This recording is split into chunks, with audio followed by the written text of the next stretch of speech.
BuzzPOP hari ini kita bakal membedah dan membincangkan forecasting love and weather episod 9 dan 10. Para panelis kita malam ini terdiri daripada saya, Nadzru Iskandar daripada BuzzPOP TV, Tarmizi Ali, what's up bro, how you doing man?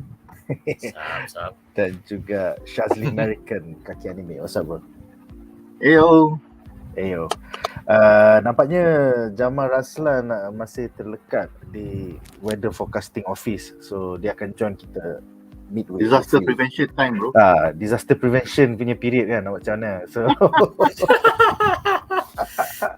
kita akan mulakan perbincangan malam ini dengan reaksi satu ayat.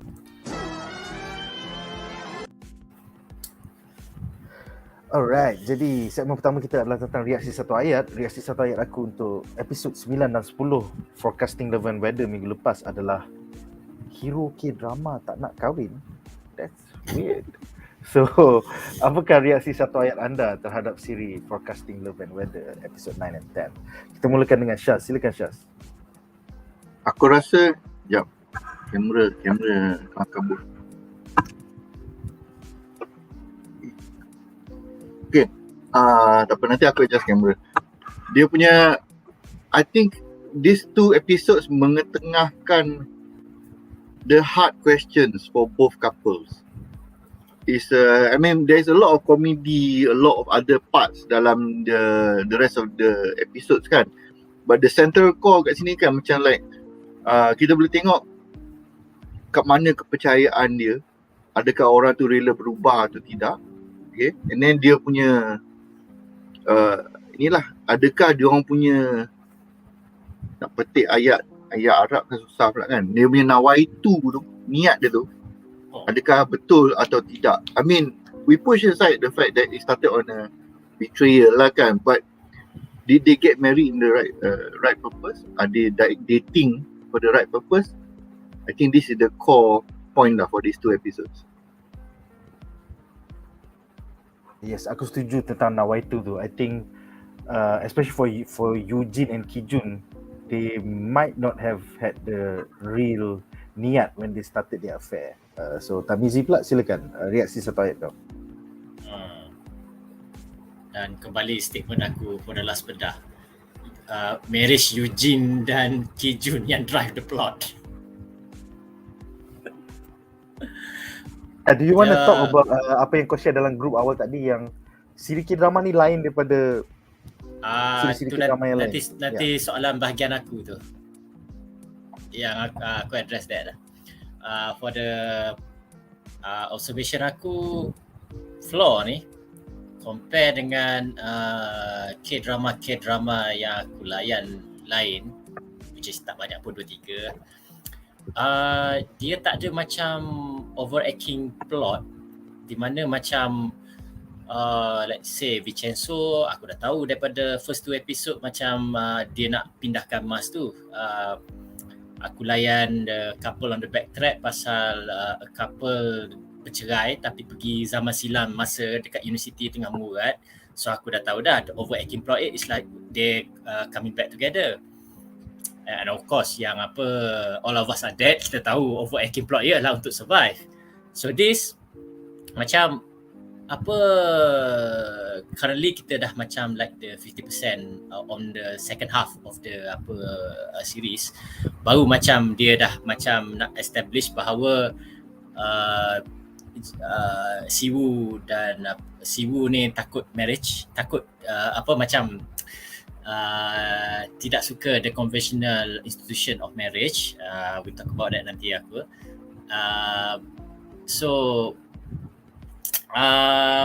It's not macam benda ni unbelievable or unplausible, but because macam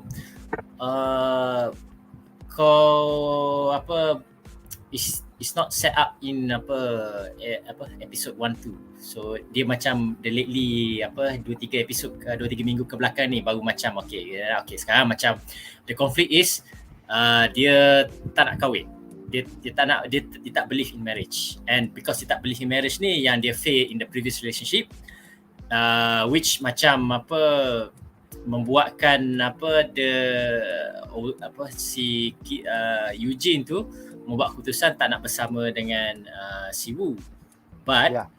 membuat so probably and making the hasty decision untuk bersama Ki-jun.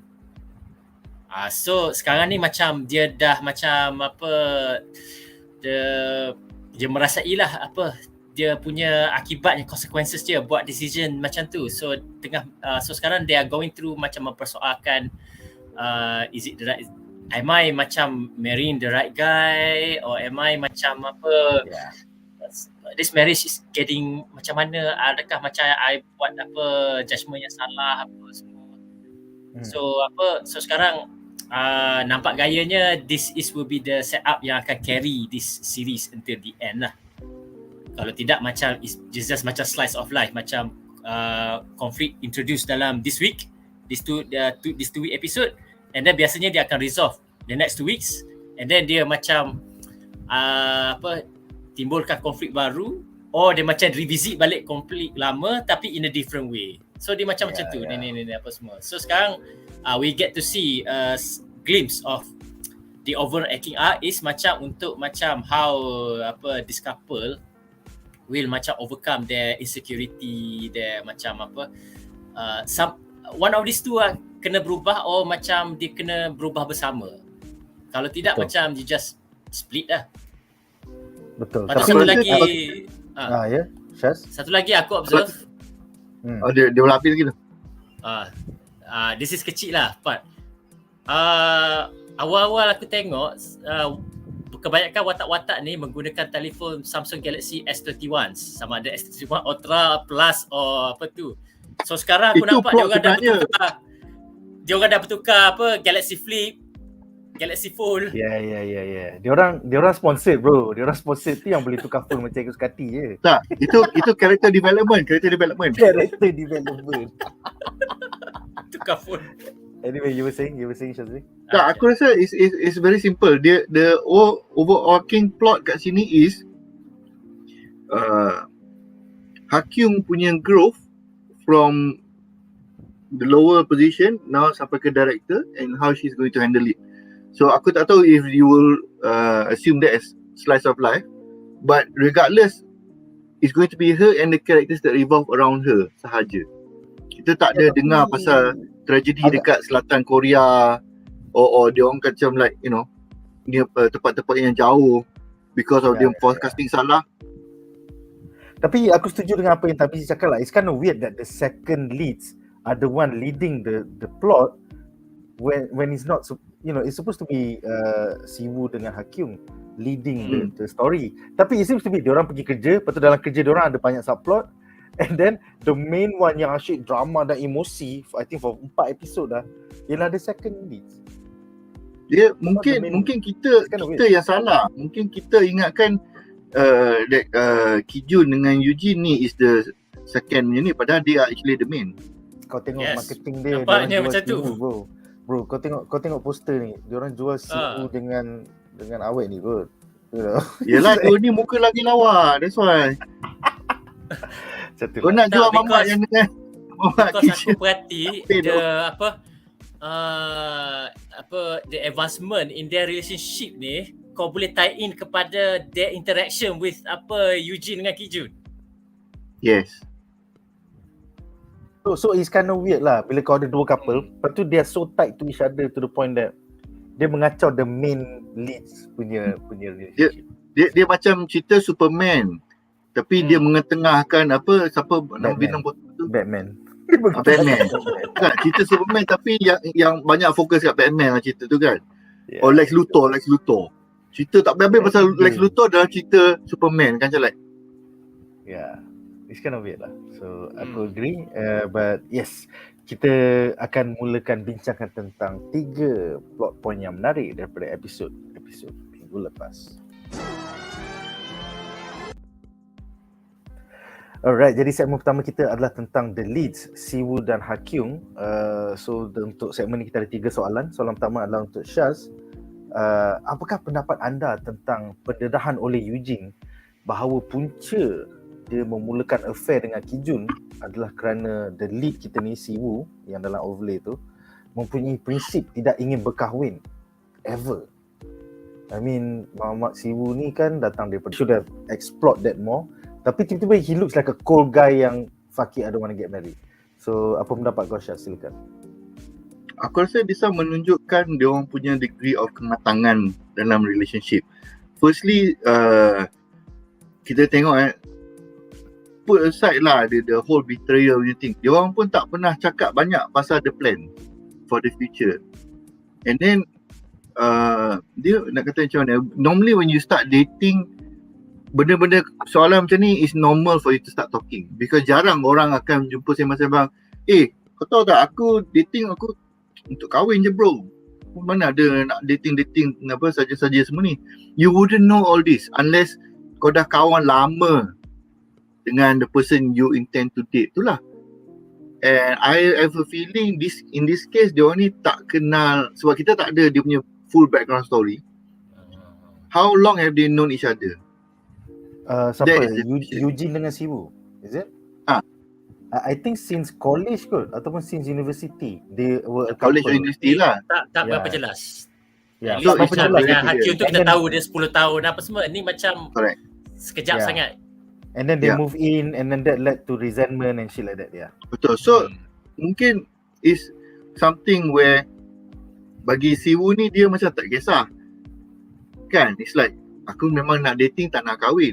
But for Yoo-jin it was something big, because dia punya culture kat situ is more rigid and strict kan. So this kind of thing is what we would call dia punya, this is menarik kan, orang yang tak kahwin tapi tahu all this kind of thing kan. Lepas the honeymoon period, the hard questions akan start to show up. Macam like menghala ke mana, do we want kids and everything. How each couple approaches it is unique and timing berbeza. And some people don't approach it sampai to the point dah nak bergaduh baru macam like, habis kita nak kahwin ke tak ni? Macam like kau tengah panas-panas kau tanya soalan macam tu, it's not good timing lah. This is bila kita tengok dia orang ni sangat muda, so maybe dia orang tak reti nak discuss benda macam tu. Macam kalau kita kan, when we are talking about it from pandangan daripada orang luar, memang senang. Kenapa dia tak cakap? Bro, bila kau tengah dating kan, mata kau dah silau tau. Kau dah like girlfriend yang orang luar pun cakap, kenapa dating the average girl? Bagi mata kau macam, wow, the best girl in the world. So when you are in that phase, kau tak akan fikir benda-benda macam ni. You won't be like thinking like all these questions yang pasal kahwin, masa nak anak, nak tinggal kat mana, housing, you won't think all of this. Come in pula, ada another guy who seems to have it all. Easily more than 8 years, more bertahun lah kerja dengan you, dan dia ni dah macam bertahun kerja dah kan. And dia ajak kahwin. So macam like, but that was the key point. And masalahnya dia tak break up early dulu. That is another problem lah. Meaning that despite dia orang punya age, this Yoo-jin dengan dia punya husband sekarang ni kan, they share the same trait, di mana they are not really mature enough to make a firm decision to discuss further tau, before taking action. Dia terus melulu je like, let's go. And then after that dia jadi masalah lah. So it all comes down to the same point. Dia tak ada communication. Betul. It seems their relationship style tu adalah act first, think later kind of thing for both of them. Lepas tu sekarang bila dah kahwin, they are slowly learning each other's languages lah, in a sense. Tarmizi ada apa-apa nak tambah tentang Yoo-jin dan Ki-jun ni? Ataupun pendedahan the fact that Siwu doesn't want to ever get married, or I think should. Okay. So instead of showing us the flashback bila dia start apa-apa semua tu, so we just given explanation by Yoo-jin why they break up dengan Siwu, because Siwu tak ada plan untuk kahwin. Okay, dia nak puji sikit Yoo-jin. this episode dan episod 8 dia start macam getting into the role of being a wife, start masak, start taking responsibility, beli hadiah dekat mak mentua dia, pergi birthday mak mentua dia semua. Unfortunately husband dia lah pula bagi hampir. Kesian. Yes, kita akan bincangkan tu dalam segmen seterusnya. Jadi it doesn't okay, the reason is valid. You break up with someone because macam someone tu tak ada future, at least tak ada future yang seperti you bayangkan. Bila dia kata, because kadang-kadang macam it's hard for me untuk get out of the macam traditional thinking of sebab I lalui the normal process of kahwin apa-apa semua, but in other cultures that ada orang duduk bersama beranak pinak tapi tak kahwin. I don't know how does that works lah apa semua dengan legal thing. Yeah, welcome to Europe. Gitu. And then I don't know how is it in Korea, but nampaknya macam traditional value kau kena kahwin tu still ada. So macam if you decide untuk live together apa-apa semua, so jadi masih lagi macam benda tu bukan still rare kot, macam dia terima tapi macam it's not macam digalakkan. So bila kita katakan si Woo tak suka kahwin, is it just macam sekadar kahwin you tanda tangan kertas you komitmen, or sebenarnya dia tak nak ada anak? So kalau tak nak ada anak, it's a valid reason. Tapi macam tak mention pun macam Yoo-jin, aku kalau boleh nak jadi isteri, nak ada anak, nak besar apa-apa semua. Si Woo kata, aku tak nak ada anak, aku just nak enjoy bersama couple sampai tua. That is I think okay. Yeah, that will make more sense pasal ayah dia was such a bad kan? Seperti Bridgerton, di mana Simon tak nak ada in a relationship because tak nak ada anak sebab marahkan ayah dia. Tapi sebab tu I find it conflicting, because macam si Woo nak ada relationship tapi tak nak kahwin.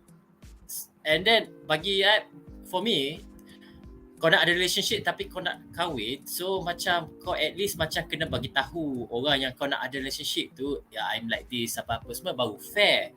Ni macam kau create a relationship and then people found out aku tak nak kahwin. Kau expect macam orang terima that philosophy? Yeah, it's kind of weird. Yeah. Aku harap the next 2 episodes will reveal more lah about this revelation, mid-season revelation. And maybe it's a character flaw, maybe it's something he grew up with, something yang benda boleh bincang lah, benda boleh sit down bincang.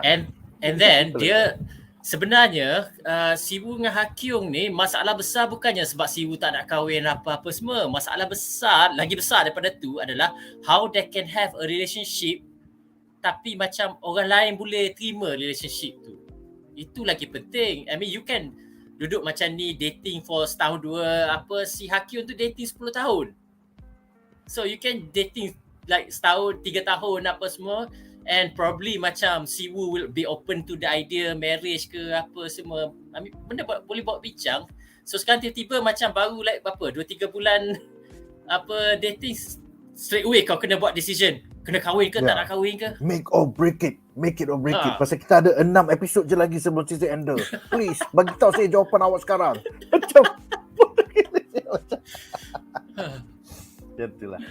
So soalan kedua adalah untuk Tarmizi dan I think it's connected to it. Apakah pendapat anda tentang reaksi Ha-kyung terhadap pendedahan prinsip si Woo iaitu no marriage, hingga kan Ha-kyung pun rela tidak mahu kahwin selama-lamanya. Dia bagi tahu mak dia, I don't want to get married. Is this an inadequate response kepada benda yang sebenarnya boleh bawa bincang? Silakan. Yes. Okay, seperti daripada point awal aku tadi pasal overacting arc, benda ni tidak macam kita nampak on the first week, the first and second episode, bahawa macam si Woo ni macam aku depressed, ayah aku teruk macam ni apa-apa semua, but I have a good girlfriend, but I tak sampai hati nak kahwin and being a takut jadi ayah yang teruk lagi apa semua. I don't want to have children.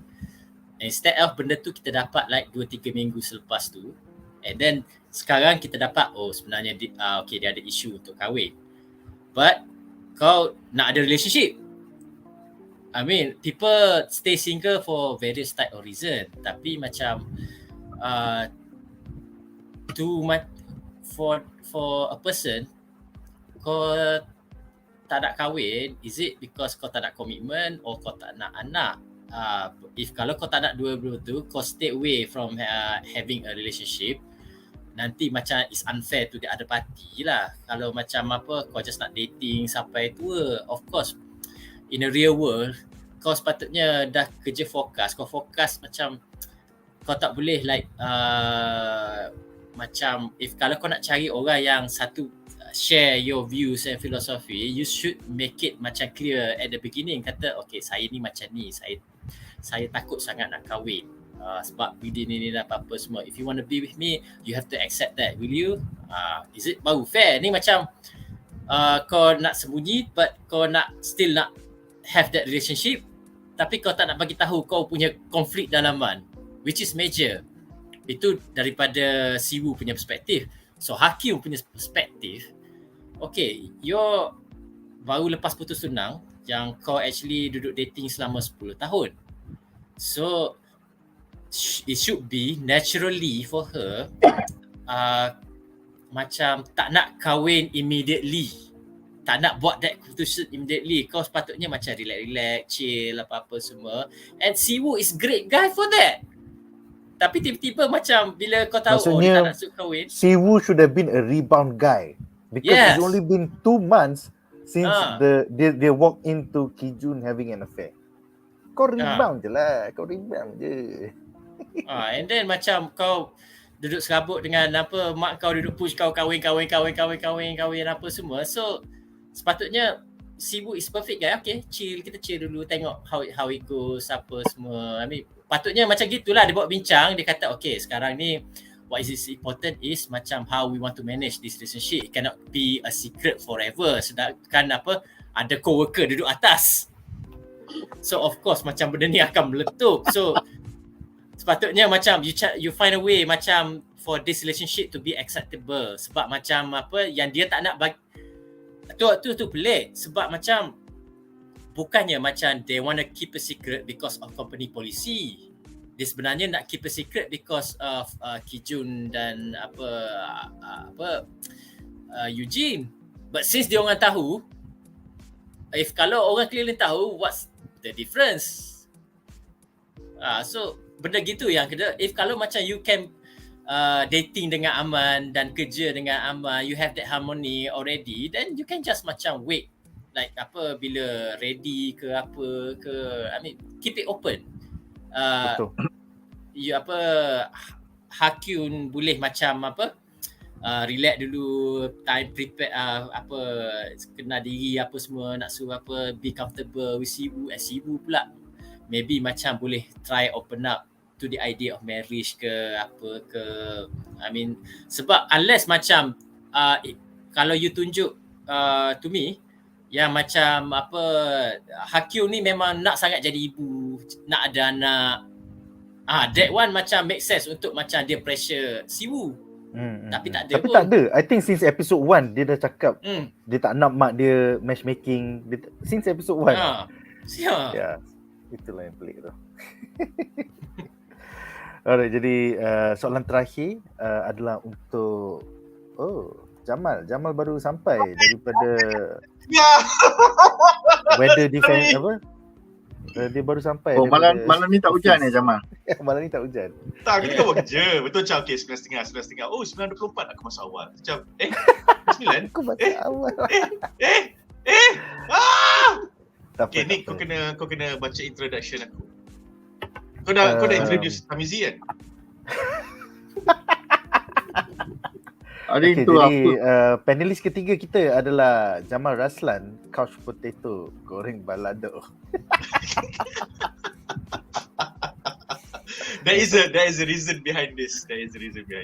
Apa dia? Aku dah kecil, Tak, itulah tu. Okay, aku dari kecil tak tengok banyak. I did not watch a lot of TV except for Saturday morning cartoons and the shows here and there lah. So throughout my teenage years sampai aku 20s and 30s, aku bukan couch potato. Kalau aku tengok, it's movies ataupun series, YouTube, benda stream ataupun download. That's it. So aku memang tak tengok TV. But because of COVID and because of Netflix and because of streaming and because of K-drama, aku macam, aku ada banyak downtime on my desktop. Aku jadi layan TV series lah. Sebab kalau movie kan 1.5 jam, 2 jam, lama sangat. Yeah. Next thing I know, and masa aku kecil-kecil, aku dengan abang aku suka kutuk adik aku. Adik Fatih ni couch potato, just duduk, letak di atas sofa, bagi dia TV, dia tak kacau orang. So sekarang aku jadi couch potato. So memandangkan aku orang Minang, dah suka masakan Minang, so aku couch potato goreng balado. Goreng balado. By the way, Fatin tahu ke kau suka K-drama sekarang? Dia dah racun aku dengar K-pop, Big Bang semua dah Super Junior dah lama. Aku defend bro, aku defend. And then Dabita, good friend of mine, kata, you have to watch Hotel Del Luna. Aku pun macam, okay lah, Dabita punya pasal aku layan. That's it. Dan tu aku layan. 2 months later aku cakap kat adik aku, adik tengok tak cerita ni? Abang Jamal lambat 2 tahun. And then from that moment on, every week, dah tengok ni belum, dah tengok ni belum, sampai sekarang. The last 2 years, yeah. So macam cool. So you're just in time untuk soalan ketiga dalam segmen pertama kita ni. Apakah pendapat anda tentang subplot Ibu Ha-kyung and her matchmaking tendencies sampai assistant director Shin yang duduk atas setingkat pun menjadi target terbarunya pula? Silakan. Ini soalan Shaz bukan, so soalan aku orang lain ambil Ya, Shaz betul. Okay. Aku rasa benda ni sangat normal. I think for me and ramai juga redditor di K-drama subreddit K-drama setuju yang kakak dia dengan mak dia adalah antara benda paling charming, benda paling real, benda paling grounded dalam cerita ni. Because the mother is not overdoing it, as in benda ni tak jadi melodramatic, benda ni tak jadi soap opera-ish. Tetapi in the sense of what the mother is doing, yes, the mother is overdoing it as what the character is doing to her daughter. Lampau-lampau register masuk dating service tak bagi tahu. But the thing is, that is the reality in Korea, especially if you're middle class. Wow. So it is a thing. Now culturally in Sino culture, kat Jepun benda ni kurang, Japan benda ni kurang, China urban areas kurang, Taiwan dia dah tak kisah dah. But yes, the moment you hit a certain marriageable age,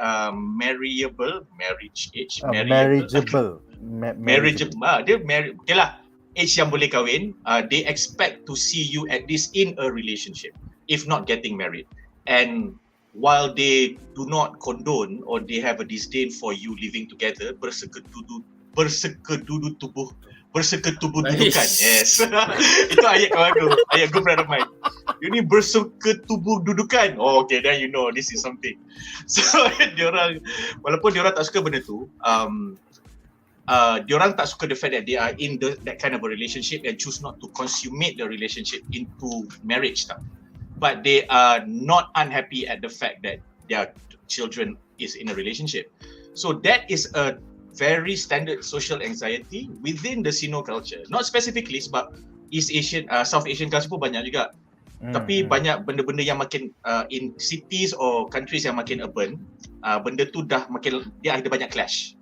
So bila kau dapat culture yang rigid macam Sino culture, China, Jepun, Korea ni, dia punya clash tu lagi kuat lah. That's why that is the story of Ha-kyung and her mother. So I rasa mak dia punya melampau tu sedikit drama, tapi benda tu tak unreasonable langsung. Especially the fact that mak dia pergi register dating service, itu memang no comment lah. Itu aku tengok aku marah. And aku personally boleh relate because I have at times heard how in the past how my elder sister and my mother would argue about these sort of things. Even though my mother did not go as far as Ha-kyung's mother lah. Like never went even close. Tapi benda ni memang ni. So their dialogue is something that I really like sebab tak nampak macam anak dia marah mak dia sangat dan tak nampak mak dia cuba explain kat anak dia sangat. So there's just nice tension and enough for us to wonder, asal kau tak cakap macam ni kat mak kau, atau asal kau tak cakap macam ni kat anak kau. Faham tak? Like we sit there watch dia macam, asal kakak dia tak mediate, asal kakak dia tak tolong explain, asal mak dia tak cakap macam ni. But that is how nice it is lah. So aku tak rasa benda tu pelik. Namun with regards to the assistant director Shin yang duduk atas tu, benda tu tak pelik pada aku. I saw that coming a long way. Daripada episod 4-5 masa kakak dia first time bagi benda tu, aku dah nampak this shit is gonna happen.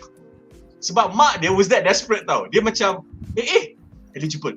Eligible. So bila kakak dia baca report, okay, saya tinggal makanan dengan neighbor di atas rumah. Neighbor, laki perempuan? Laki berapa umur? Aku macam, okay, confirm mak dia akan pergi situ. So the moment that happened, I knew this was coming. What I did not expect was what happened when the kakak buat operasi recon untuk mak dia. Tetapi apa yang berlaku di dalam operasi recon tu, itu best. Oh, itu terbaik. Kita akan bincangkan dalam segmen. Aku macam suka sangat benda tu. Tapi benda yang mak dia buat tu aku tak terkejut lah. Cuma aku rasa of all the, okay, kalau aku cakap ni, as I'm thinking of it, I think it makes sense. Masa Siwu keluar lift, betul nampak mak dia tengah menyorok belakang pokok dekat pintu exit tu kan. Aku rasa macam, asal mak dia tak lepak kat tangga? Lagilah boleh usah kakak dia masuk rumah tu. But then again, bila you think about it, mak dia orang tua. So she would lepak at the floor of her daughter's unit, like 3 feet away from the daughter's door. It makes sense kan? So aku macam, okay lah, boleh lah. That is the only moment yang macam, mak dia ni pun satu, lepak lah dalam sikit. Kau ni tak nak anak kau kantor, betul kau duduk depan pintu rumah dia. Lagi lah. That's it lah. I think it's cool. I think it's cool. Aku tak ada apa-apa. I did not have any bad reactions to it. Aku just macam, look, I was waiting for macam, okay, apakah akan berlaku antara kakak dia dengan sister? Jeng jeng jeng. Nanti kita bincangkan dalam segmen ketiga kita. Yes. Alright. So dengan itu berakhirlah segmen ini dan kita akan ke babak menarik kita yang kedua.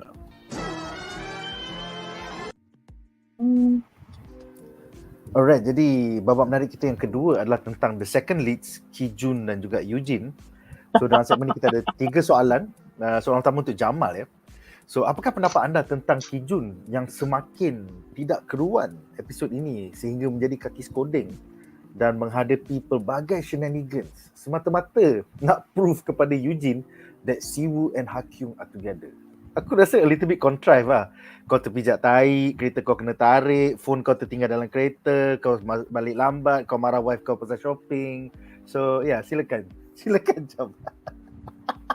Yeah.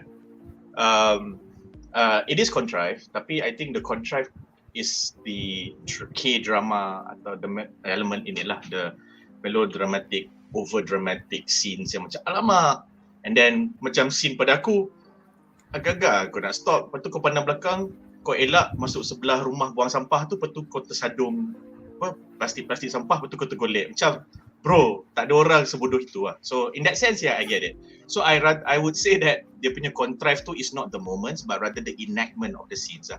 Mungkin dia orang rasa, okay, benda ni nampak comedic sikit, and then the director use the cut. And speaking of that, just FYI, so masa aku tengok Hometown Cha-Cha-Cha, because that particular series was very memorable, aku pergilah kat YouTube dan tengok semua press junket dan promo Cha-Cha-Cha throughout the weeks. Not all, but I watched enough. So what happens is in between episodes, the actors, the lead actors or the supporting actors or the crew will get invited to panel shows, to TV shows, to anything. As part of the press coverage lah. So diorang akan interview, dia akan ditanya banyak-banyak soalan. So for that show, Shin Min-ah dengan Park Sun-ho, they will ask the question, oh, scene komedi ni korang tengok tak? Sebab korang dalam scene ni korang charming sangat. Korang punya chemistry is so perfect. Everyone will swoon lah. Semua orang macam, cair. Lepas tu, masa diorang tengah tengok tu, diorang dulu was reviewing it live for the first time. Sebab dia kata, oh, kita orang tak pernah tengok tau benda ni. So lepas kita orang shoot, lepas edit semua, kita orang tak tengok. So korang dapat tengok sebelum kita orang dapat tengok apa yang keluar dekat layar perak. So when they were watching it, there was an interesting interaction between them. When there was a particular scene, Shin Min-ah punya karakter buat something, lepas tu dia terus pandang kat Sun-ho, dia cakap, dia pakai yang ni ya? Terus Sun-ho kata, itulah, I thought they would use the other one. So then the host tanya lah, what do you mean by that? So they explain that when they shoot, especially in this kind of rom-commy, romantic punya shows, the directors akan ambil banyak take. So macam, okay, this is a good take, this is the safe take. Okay, take number 4, save. Okay, can you do it again? Tapi kali ni masa you masuk macam ni. And bro, bila kau masuk tu kau buat macam ni pula, dan part ni korang boleh ad-lib, korang tak payah ikut skrip. So that happens. So then this gives the actors a lot of freedom, especially kalau the director nampak actors tu has a lot of ownership on the character. So director kata, okay, korang boleh ad-lib, jalan. Dan kadang-kadang kalau tak sengaja, bukan nak mengada-ngada nak flex, dia terlupa skrip, lepas tu dia ad-lib, tapi benda tu is still in the moment, the director akan roll. So dia kata, that was a great take, can we follow the script, but we will keep that take, and then kita tengok kat dalam post kalau kita nak pakai ke tak. So these two actors were saying lah, oh, I ingat dia nak pakai take yang tu, dia tak pakai take yang ni, itulah, kita pun ingat macam tu kan, tapi director lagi suka take ni, tapi bila tengok-tengok, bila dia pasang balik, memang ni lagi best lah, kalau tidak, maybe we like that take because we felt the moment, but I think this moment showed more. So aku rasa those contrived enactments of Ki-jun terpijak tahi semua tu, I have a feeling that maybe it was an effort on the director, macam okay lah, kita take a few takes lah, kau jadi stalker ni. So the director feel that aku tak nak this whole stretch comes off too seriously, nampak macam serious sangat, nampak desperate, so kita bagi dia nampak comedic sikit. I do not know, but I wouldn't be surprised if that is the case, because that makes a lot of sense, because you can tell that those shots were a bit off. Elah, terpijak tahi, elah, aku tertinggal phone. But yeah, I mean, I'm not surprised lah. So yang tertinggal phone tu, dia tak nak jadi creepy, so dia buat cringe lah. Yeah, dia buat cringy, yeah. I mean like, in all honesty, aku pakai ayat kau, Ki-jun dah memang cringe to the max lah. So kalau dia buat cringy tu, dia tak ada apa-apa additional side effects lah. With regards to him as the character stalking, dude, I hate this fella. Dude, I was watching episode 9, halfway, 10 minit ke 15 minit, aku tu dah message, bro, Mamat ni dah graduate daripada lemo to loser, straight. Okay? As much as I like the fact that the opening of episode 9, kita ingat lepas dia kata kat wife dia, oh sebenarnya Sibu dating dengan Ha-kyung. Lepas tu, but they did not ended up arguing, and he showed his really self-centered punya side. As much as I like that, because that is the only redeeming bit about him, Macam kita dah boleh let go of the fact that aku dah tak nak harap kau ni sedar diri, sebab you are incapable. Sebab dengan wife kau pun kau nak gaduh. Dengan wife kau pun kau nak insist on benda yang macam tak ada benda. Lepas tu disebabkan of your ego and your pride, wife kau kata tak, aku tak nak dengar dengan kau, aku masuk bilik dulu. Lepas tu 4 jam sebelah situ, 2 hari lepas tu menyesal, minta maaf, cubit-cubit wife dia. So aku personally, I hate that shit. Sebab you can only do either one. Kau nak merajuk, kau merajuk. You don't get to piss off your wife, put her down, condescend her, lepas tu merajuk on top of that, and then bila kau sedar kau salah, kau nak manja-manja. You only get to merajuk or the manja bit. That is only fair. And I think real relationships mostly macam tu. So aku tak tahu lah dia redemption ke tak. But personally, I really do not like that tendency. Aku rasa dia punya stop tu is really bullshit. It's not unrealistic, but aku marah gila because you could have just lied to your wife and said, aku masuk office, I'll be away for 4 hours. You did not even say that. So that could be a writing thing, but it's not inconsistent with his character. He's not a competent liar. He's not. And in all honesty kan, aku tak rasa dia tipu. Aku tak rasa he is a liar. I don't think he sees himself as a liar. They just refuse to share. And I think that is bullshit lah. Especially the way he sneaks out about it. Yang aku paling tak suka, lepas dia buat semua benda ni, lepas tu bila wife dia marah dia macam, no, talk to the hand. No, I don't want to listen to you. No, you don't understand me. Aku macam, the fuck bro? Like, the fuck bro? Betul. I like the fact that is his character. I like the fact that I can get very quickly angry whenever he pulls this kind of bullshit. But aku rasa, like with many Redditors, banyak orang dah pivot to the second supporting couple ni, sebab the main couple ni punya love life is hitting a very realistic, tapi for a drama dia jadi boring lah. Macam tak ada progress lah. A lot of people feel that way. For a K-drama couple, I'm fine with it. For a K-drama couple, they are not endearing enough. Macam tadi Tarmizi cakap, the second leads are leading the show, not the leads. Yeah. It's so weird. Aku agree with that observation, but as a writer, I can see why they do it, and I'm not justifying it. I'm just saying, you know what? In real life, this is how it is. Because sometimes bila kita macam ketika kau kawan, you have a large group of friends. So that large group of friends ada macam 4 couple. But one of the couple is the most prominent lah. Diorang paling perfect lah, power couple apa benda semua. And then the other 3 couples, when they meet without the power couple, will invariably talk about the power couple. Macam How I Met Your Mother. Let's just take How I Met Your Mother. So invariably everything will be driven by the power couple punya livelihoods, even though diorang tak minta pun benda tu. And then bila diorang punya hidup macam uneventful, tiba-tiba 3 couple ni macam stress. Orang punya hidup tak ada apa benda. Last year benda ni jadi, hari tu benda ni jadi, sekarang macam korelate. That shit is real, bro.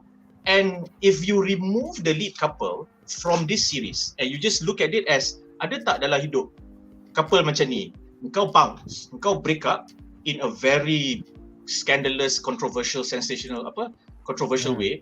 Lepas tu korang meet with each other, you know the chemistry is there, you know it.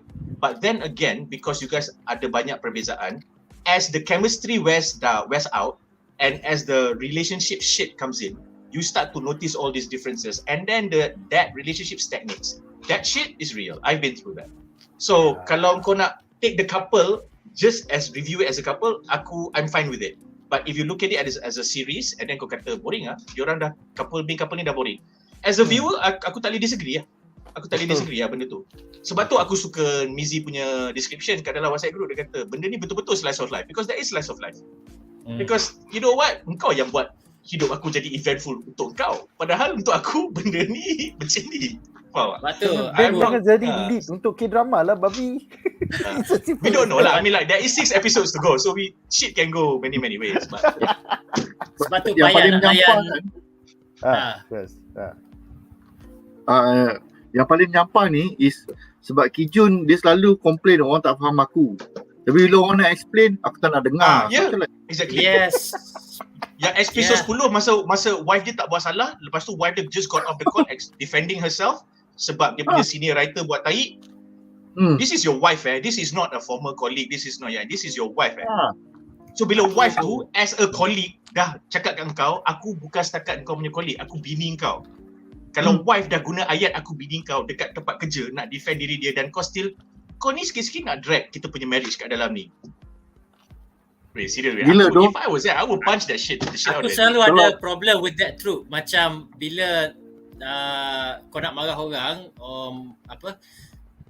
orang tu cuba explain, aku sentiasa macam in real life kau akan cuba nak dengar walaupun kau rasa dia menipu, bullshit ke apa-apa semua. Ni macam aku tak nak dengar, kau mesti menipunya apa-apa. Dah aku nak. Okay. Aku rasa Busy punya point stands. Aku suka. Although I would like to say ada je orang macam tu. Tak pernah jadi kat aku pernah tengok jadi kat orang. Tetapi Mizi punya point pun betul juga. Generally speaking, you get to fight to explain yourself. So dalam sebab ni drama kan, she did not get to fight to explain herself lah because it was written that way. Kalau aku dah kahwin kan gila babi tu in public, apa-apa kalau bini aku salah pun, bini aku salah ke kau yang cakap bini aku salah? Itu je dulu, kita maki orang yang accuse bini kita dulu. Balik kita tanya apa jadi? Ini bini kau nak cakap pun tengok bini aku cakap macam ni, kau ni menyusahkan aku je kan. Tapi orang tak tahu tu apa, orang suspek Ki-jun yang leak sebarang kan. dah sampai. Orang tak tahu kan. Hanya hanya Ki-jun saja yang perasan dia orang lunch together dengan reporter tu dan dia orang disuspek apa semua. Orang lain tak tahu. Orang lain itu satu, orang lain tak tahu sebab tu it was a moment between them because it was a husband and wife thing. Yeah. So bila Ki-jun nampak dia cakap macam tu, Ki-jun ni kaki jealous tak kena tempat. So dia bukan setakat kaki jealous tak kena tempat.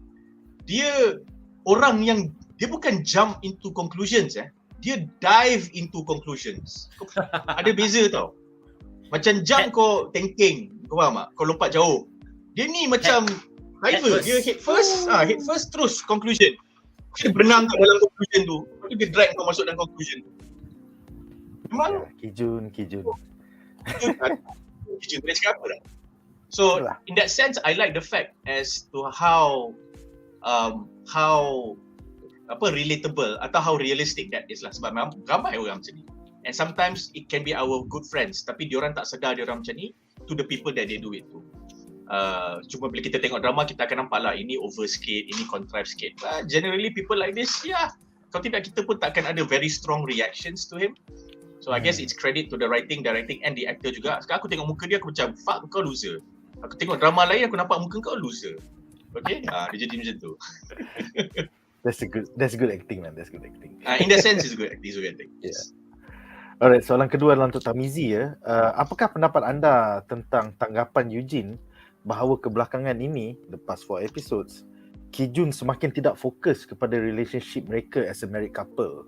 Sebaliknya, sibuk jaga tepi kain orang lain. Bukannya nak defend wife sendiri. So, silakan Tarmizi. Yes, it's justified. Memang itu yang kita nampak. Macam mana daripada awal-awal episod tu kita nampak dia happy with dia punya nampak macam dia cuba marriage, dia cuba macam build dia orang punya marriage, but macam lama-lama nampak dia I think macam start bila macam kes nak tulis artikel tu. Bila dia terpaksa tulis artikel, dia terpaksa minta tolong Ha-kyung, minta tolong sekali, Ha-kyung tolong, but then macam dia realise dia memang zero talent nak tulis artikel, terpaksa terpaksa minta tolong berkali-kali, and then dia mabuk. Drama Korea ni banyak betul orang mabuk. It is a culture. Dia macam Britain lah.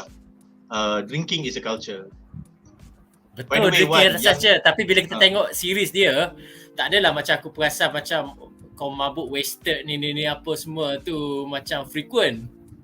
So banyak 2-3 drama, K-drama aku layan, mesti ada minum petang, mabuk, and then buat something they will regret, and benda tu akan jadi the plot point.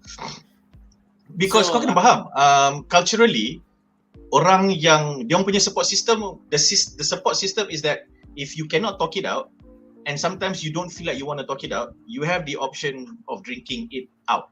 For those who don't drink, you go karaoke. So kita tak ada benda tu.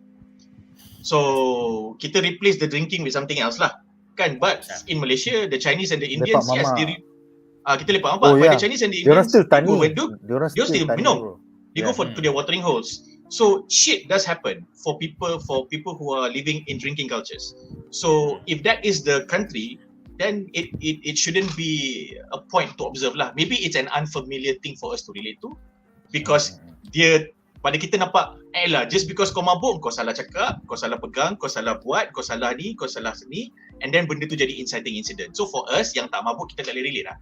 And I feel that. Cuma that kind of shit happens. Macam aku pernah cerita kat korang, tu bedah sego. Aku pergi lepak harta emas dekat Bestari tu, sebelah 7-Eleven, ada mamak Korea tu turun. Lepas tu diorang dah biasa, diorang tarik dia, kau duduk kat sebelah 7-Eleven dekat kaki 5. Lepas tu dia jerit sorang-sorang. So aku nampak depan-depan macam dengan mulut dia berdarah sebab he was probably kacauing other patrons to the point that the shop people kena, pukul-pukul dia. So macam, okay lah, jangan kau kacau aku sudah. Sebab aku tak tahu aku akan buat apa dengan kau. Just tak biasa tengok orang drinking on a work night lah. I mean drinking on a weekend atau drinking on a Friday night, I understand. But drinking on a work night when you know you have to go back to work the next day, aku macam wow, kau champion bro. Kau tak hangover ke next morning? Aku pernah, when I was at HSBC, that shit happens. Kau pernah tengok, bukan kau pernah minum. Yeah, so even if they don't go for a drinking night, they do feel that, you know what, I need a drink to take the edge off. So the moment when the edge is coming off, then kau kena standby sejam lah. Sebab the rants will come up. Just make sure that it's not about you lah. Kalau if it's about you, then you're dead lah bro. So ni macam kau pergi lepak mama to bitch about the boss, but instead of teh tarik, you're having beer. Okay. You're having a beer. So beza je, kalau kita yang tak ada teh tarik ni, kita tak perlu mabuk. Kita tak teh tarik tak sampai, kita dah keluar dah. Bos ni kimak, bos ni celaka kan. Teh tarik tak payah sampai. Tapi diorang ni macam, sebab diorang pun kadang-kadang introverted sikit atau benda simpan dalam banyak simpan kan. So macam dia kena kasih gua relax lu, kasih gua chill lu, bagi aku makan lu. And then kalau the feeling is doesn't go away, sebab tu kau tengok the moment, kau kena spot bila dia start bising. masa dia mabuk? Is it before or lepas dia makan? Kalau lepas dia makan tu means dia dah try nak tahan dia tu dan pendam lah. And then it has to be somebody asking a question. I noticed that this happened to you yesterday. Are you okay? Why the fuck do you have to ask me this question? Now I have to answer you. Jadi macam tu lah. I've seen that happen. Aku senyap je tentu sebab aku tak boleh nak relate kan. Aku senyap kan, aku cakap kan dia mabuk tak pasal-pasal dia marah kat bos aku kena lah. Okay, back for my point tadi, Ki-jun dengan Yoo-jin. So I see macam Yoo-jin start acting more responsibly bila selepas dia settle bab pasal nak pinjam loan rumah tu apa-apa semua. So we see her cooking, we see her macam dah macam wife lah. Betul.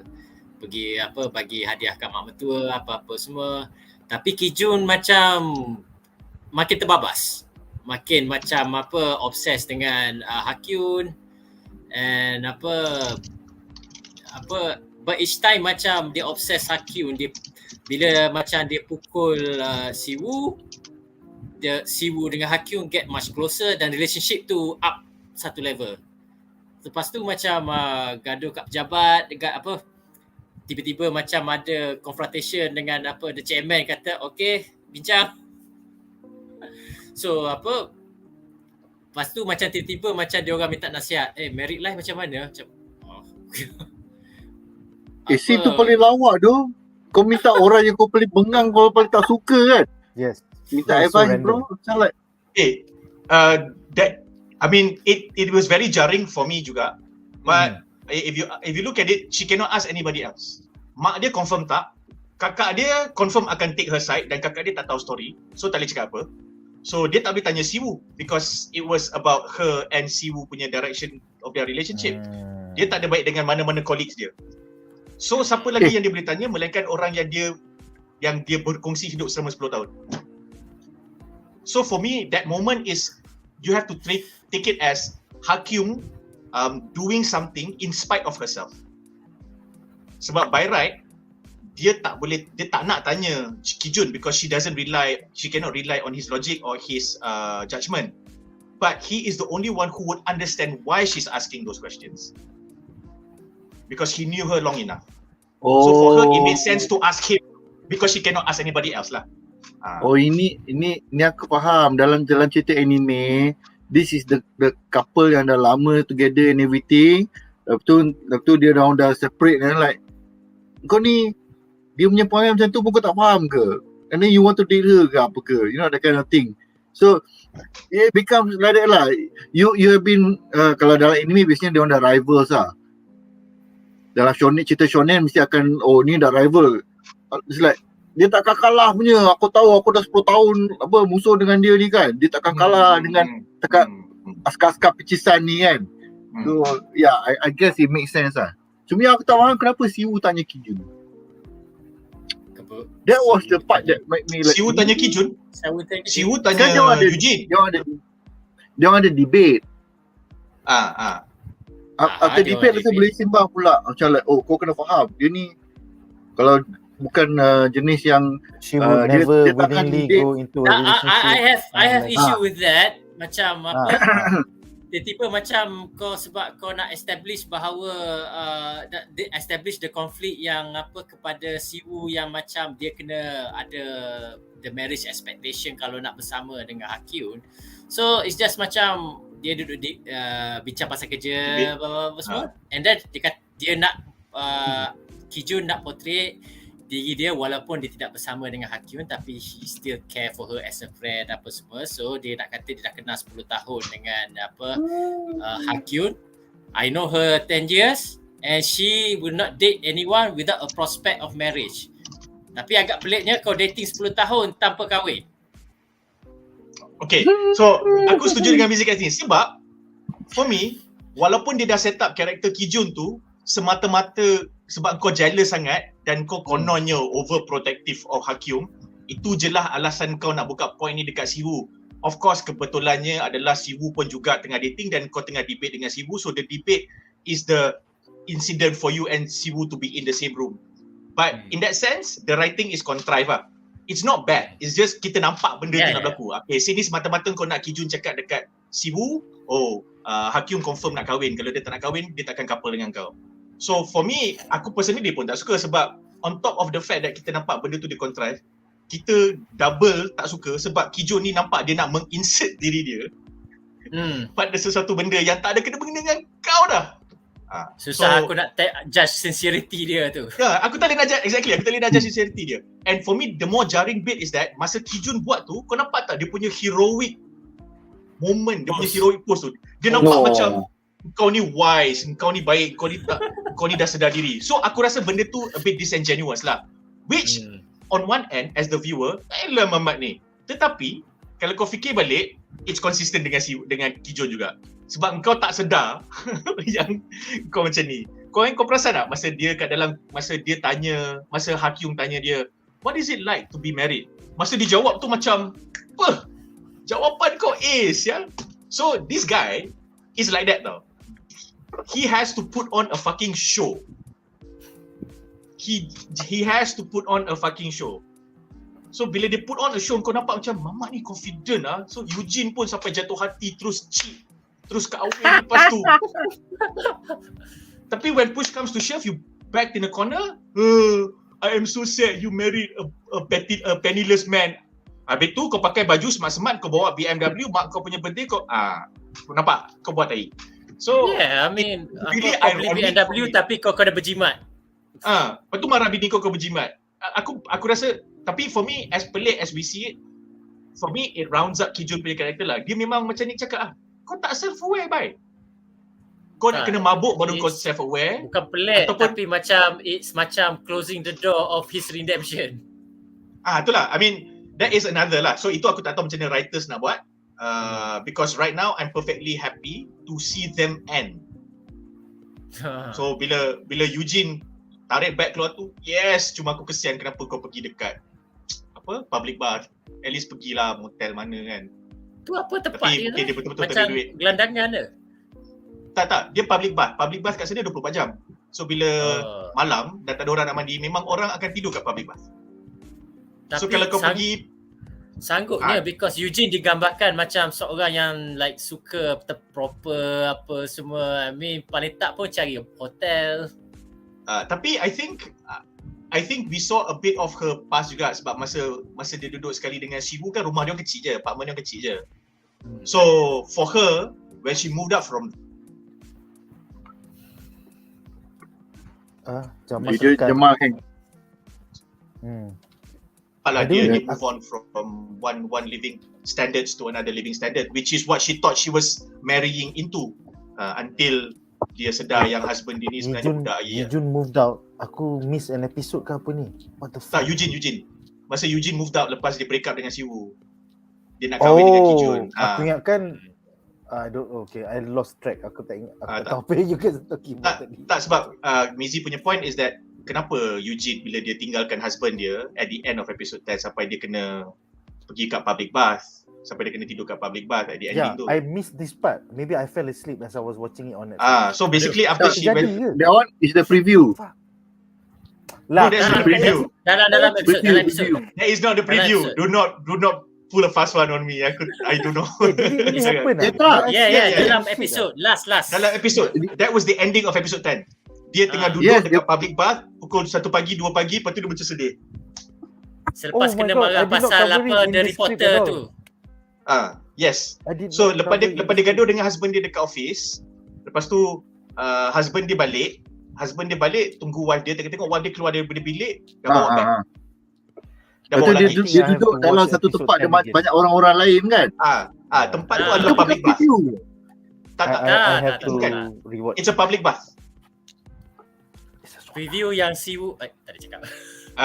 Preview jangan. Jamal tak suka tengok preview. So korang dah cakap boleh aku log out jap. Okay, so nampaknya blatantly host kena tengok episod 10 balik pasal dia tidur depan Netflix. Last 5 minutes je. Penting tu. Itulah. Aku tak include dalam soalan because I don't know about that shit. Ni, kau jangan Ki-jun kat sini boleh tak? Please bro. Wow.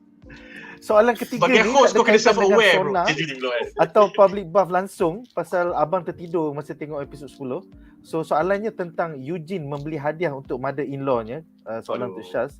Walaupun dituduh oleh Ki-jun sebagai membazir dan kaki shopping. So apakah pendapat kau tentang couple yang wires cross ni, ke kita nak cerita tentang sonar? Apa pendapat kau? Tak, sonar tu kita boleh tambah as another point later. Kau tengoklah dulu sambil kita sembang ni kau Okay, tengok. kita ceritakan tentang dia dah baik dah, Syaz dia kena dah cakap jadi 5 baik minit. dah. So Nick sempat 5 minit tengok last the ending. Dia dah beli shopping bag Aku dah. Syaz Dia yang dah busy sembang 5 minit. Nick kau Okay, buka browser baru, kau tengok last 5 minit. Lepas tu kau mute. Silakan Syaz. The whole thing kan actually make me wonder tau. Mula-mula dia macam like okay, aku nak pergi shopping. So dalam kepala aku kan macam like tengah kerja-kerja ni kau nak pergi shopping ni kan macam like kau stress sangat ke? Lepas tu dia tak tunjuk dia pergi shopping. So kita tak tahu dia pergi ke mana, dia beli apa kan. Kalau katakan dia pergi beli men's punya tie, okay, this one is for Ki-jun lah. Mungkin Ki-jun yang birthday. Kalau dia beli orang muda punya dressing kan, dia pakai apa, wedding gown dengan apa, wah ini mesti ada event besar ataupun dia betul-betul stres dengan Ki-jun ni kan. Tapi dia tak tunjuk tau. So ni macam like sedar-sedar balik-balik member tengah panas ni dengan kepala tak keruan ni, nampak ada satu bag.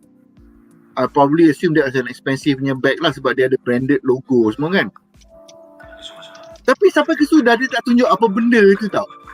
And then yang consistent dengan Ki-jun ni, dia tak tanya yang tu apa. Tak tanya like, oh kau pergi shopping like kau buat apa. Macam ditambah. And then sebab apa, mother pun off screen. Betul.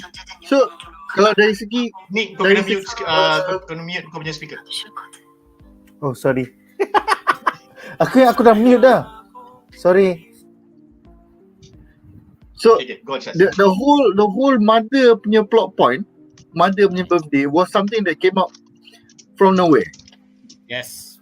Kalau katakan dia orang tengah lalu-lalu kan, dia lepas tu tiba-tiba Yoo-jin tengok dia tengok dekat simple calendar tu ada wang bulat ke apa ke.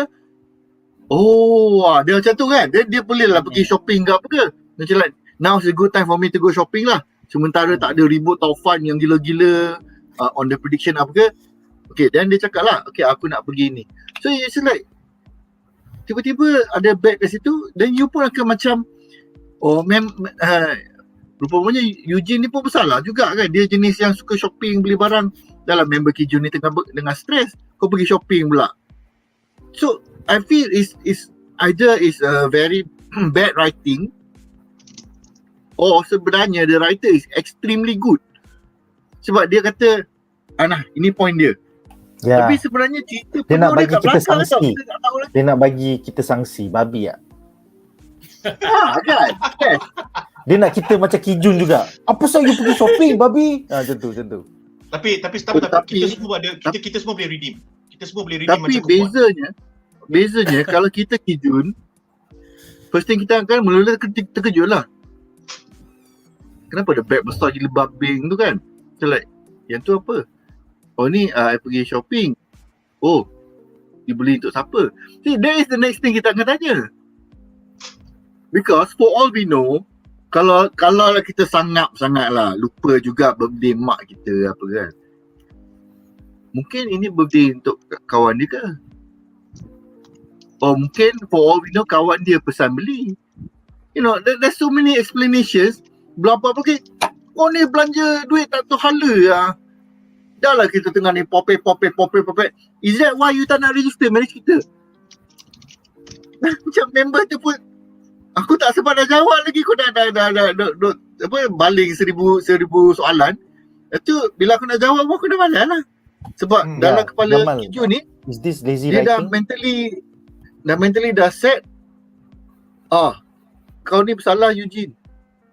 So why should I even listen to you? So macam like, why bother? That is one of the points when the storyline was beginning to move to the fact that Yoo-jin ni macam like, why am I even here? Yeah. Aku ni masih muda kot. Ramai orang boleh cari suka minat ke aku kot. Which is a fair remark to make maybe here in Malaysia, tapi kat Korea kalau kau divorcing kau lagi susah. Anyway, just to answer this question, it's not lazy writing because it's fine. I think without being presumptuous, for me that scene was fine because her decision to go shopping came soon after she finished the phone call with the mother-in-law. So mother-in-law call dia, tanya khabar bla bla bla. Lepas tu macam, oh tu lah weekend ni kan birthday I, nak mak nak jumpa. So dia macam, alamak, shit. Okay, tapi that phone call came at the tail end of a scene where dia baru lepas another gaduh dengan Ki-jun atau another gaduh punya development dengan Ki-jun. So dia tengah very distracted and she is still feeling that moment, and then mak mentua dia call. So bila mak mentua dia call, dia macam, oh sudah. Tu macam, alamak, weekend ni ada mak mentua aku punya birthday. So when she sat down to do work, and then she realised, alamak, I have to prepare for the ni because aku nak kena hati ambil mak aku. That was when she decided to go for shopping. So, and then the rest, so for me at that point, bila dia pergi shopping tu, aku tak rasa benda tu jaring macam Shaz lah. Cuma, aku setuju dengan semua benda yang Shaz cakap. Bila Ki-jun balik rumah, dia nampak paper bag tu, kenapa dia tak tanya apa-apa. So for me, as much as we are all able to accept Ki-jun punya character as somebody yang akan melulu sampai macam tu, satu, dan dua, Yoo-jin dah macam, fuck it, aku malas lah, what am I even doing here? As much as we can accept that, we would have appreciated if Ki-jun would have gone and said, tu bag apa tu? You shopping lagi ke? I pergi shopping sebab apa? Tak cukup lagi ke apa yang I dah bagi kat you ni? Mak dengan mak punya birthday, dengan macam ni, dengan benda macam ni, dengan kita punya rumah macam ni, you still nak pergi shopping?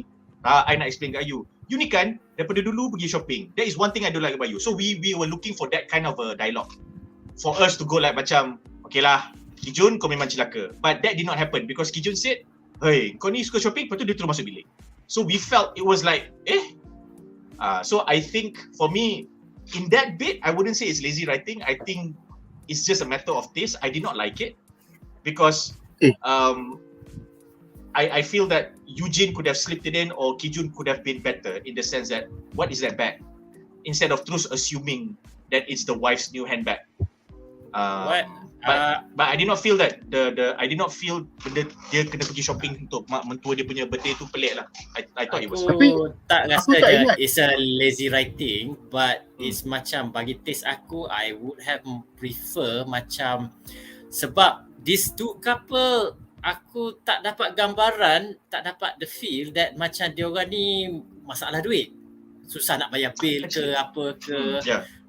Sebab macam dia well dressed, rumah pun cantik, bawa BMW, and then tiba-tiba kata, oh kita sebenarnya kena jimat duit ni. So unless kita tu lah macam this couple, what I prefer is macam dia ada a set of problems yang tidak melibatkan Ha-kyung, Siwoo atau tempat kerja. So it's about dia orang ni macam nak fine tune antara dia orang ada masalah. And then you tambah lagi dengan masalah jealous dengan XX apa-apa semua tu. So I would prefer to see that, baru nampak macam genuine, oh marriage ni susah, tak sesenang macam dia orang sangka tu. Baru macam kau ada regret tu. Okay, I think Mizi struck a good point. So kat sini, for Mizi to not feel whatever he felt, the reason is because kita tak pernah nampak Ki-jun dengan Yoo-jin dating. Kita nampak Siwoo dating dengan Ha-kyung, kita nampak orang lain punya hidup. We even saw senior forecaster pergi lepak, tapi kita tak pernah nampak Ki-jun dengan Yoo-jin dating. And I think in hindsight now, that is the reason why our reactions are like this lah. Macam Mizi, sebab kita tak nampak Ki-jun dengan Yoo-jin, that relationship was not fleshed out. Kita dah terima bulat-bulat yang kau curang, lepas tu kau kahwin, and then your characters in all your scene fit the characteristics of those who curang and then kahwin. So kita benda tu kita ikut je, and then bila dia punya relationship is fighting over something that has nothing to do with anybody else apart from themselves, kita dah tak boleh relate. Sebab this couple was not given that moment. Was not given that airtime. Kita nampak dia bergaduh dekat rumah, tapi dia bergaduh tentang benda lain yang berkenaan dengan orang lain. Kita tak nampak dia orang pergi, contoh dia orang dating dinner, macam contohlah Yoo-jin tunggu dekat shopping mall. Lepas tu husband dia macam dia call husband dia, you mana? I dah sampai dah. You kata nak dinner dengan I malam ni. Alamak, I balik kerja lambat lah. Tak apalah, kita boleh dinner. Dia nak dinner kat mana? Oh, I dah sampai dekat mall ni. Alah, kita dinner kat sini boleh tak? Kenapa nak dinner kat situ? bukan you suka dinner dekat mall ni ke? Lepas tu husband tiba Ki-jun sentap, you ni asyik-asyik nak dinner kat mall, asyik-asyik nak dinner kat restoran fine dining, boleh tak kita macam dinner dekat bawah kemah ke? Macam, and then then we have that feel. Tapi we do not even get scenes like that. So kita susah nak nampak yang macam okay lah, this is a purely Ki-jun Yoo-jin marriage punya problem. So aku rasa that is the weakness lah. Sekarang baru aku perasan lah. I wouldn't say it's lazy writing, because up to this point I personally tak rasa canggung. Tapi bila Mizi mention tadi, aku rasa macam now if we get them, it would have been much better. Itulah, if kalau macam the plan was this second couple untuk lead the plot, you need macam benda-benda macam tu. If kalau macam the second couple ni is just to serve as a foil for the first couple, then okay, tak nak bagi scene-scene macam tu pun, kita jangan accept dia orang ada problem, dia orang tak tu apa-apa semua. Tapi sekarang macam spot highlight dekat situ. Betul. Dia ada satu throwaway scene saja. Masa Yoo-jin dengan Siwoo, they went to a restaurant kat mana ke, kita nak order apa?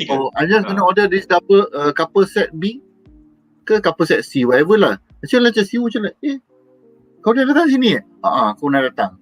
And the specific set they order was the couple set tau. That was bila I saw that like, this sebab masa tu tak tahu apa benda kan. Macam like, couple ni confirm break up ni. It's like something gonna go wrong here kan. Like, tu memang jadi ya.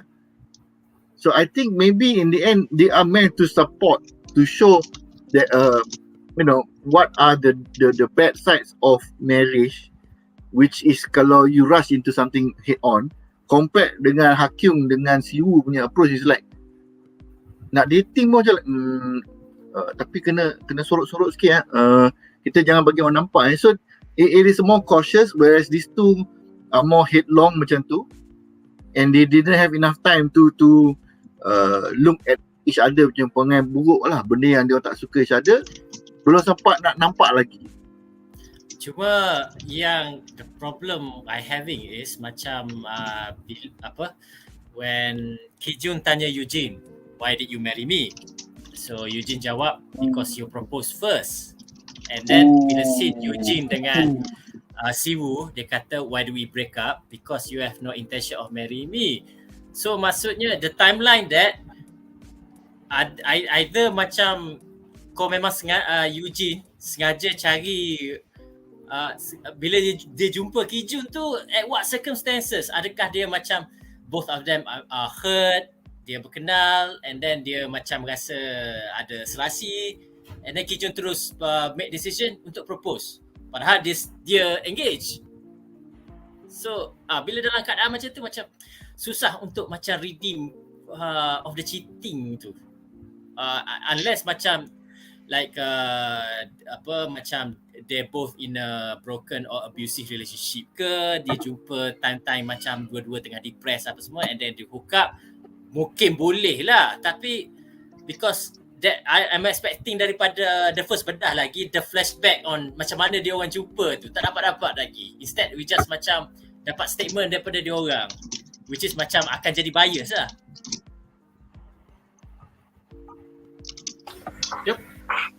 Yep, setuju. Aku tak tahu macam mana the writer plan to not necessarily redeem the cheating, but redeem this couple lah, regardless of whatever the conclusion for them is lah. So aku takut that kita dah terlalu bertapak, kita dah terlalu fixated on how dysfunctional this couple is, and especially Ki-jun punya character, that we are not even interested in the cheating anymore. And I am afraid that if they do plan to reveal it, whether if it's going to come a little bit too late, before it can not necessarily redeem them, but rather furnish us with context so that we can accept whatever choices that they have made up to that point. Sebab sekarang ni kita punya annoyance dengan, kita punya kebencian dengan Ki-jun dah very solid. Dengan Yoo-jin, ramai orang dah macam, okay, aku dah start kesiankan kau.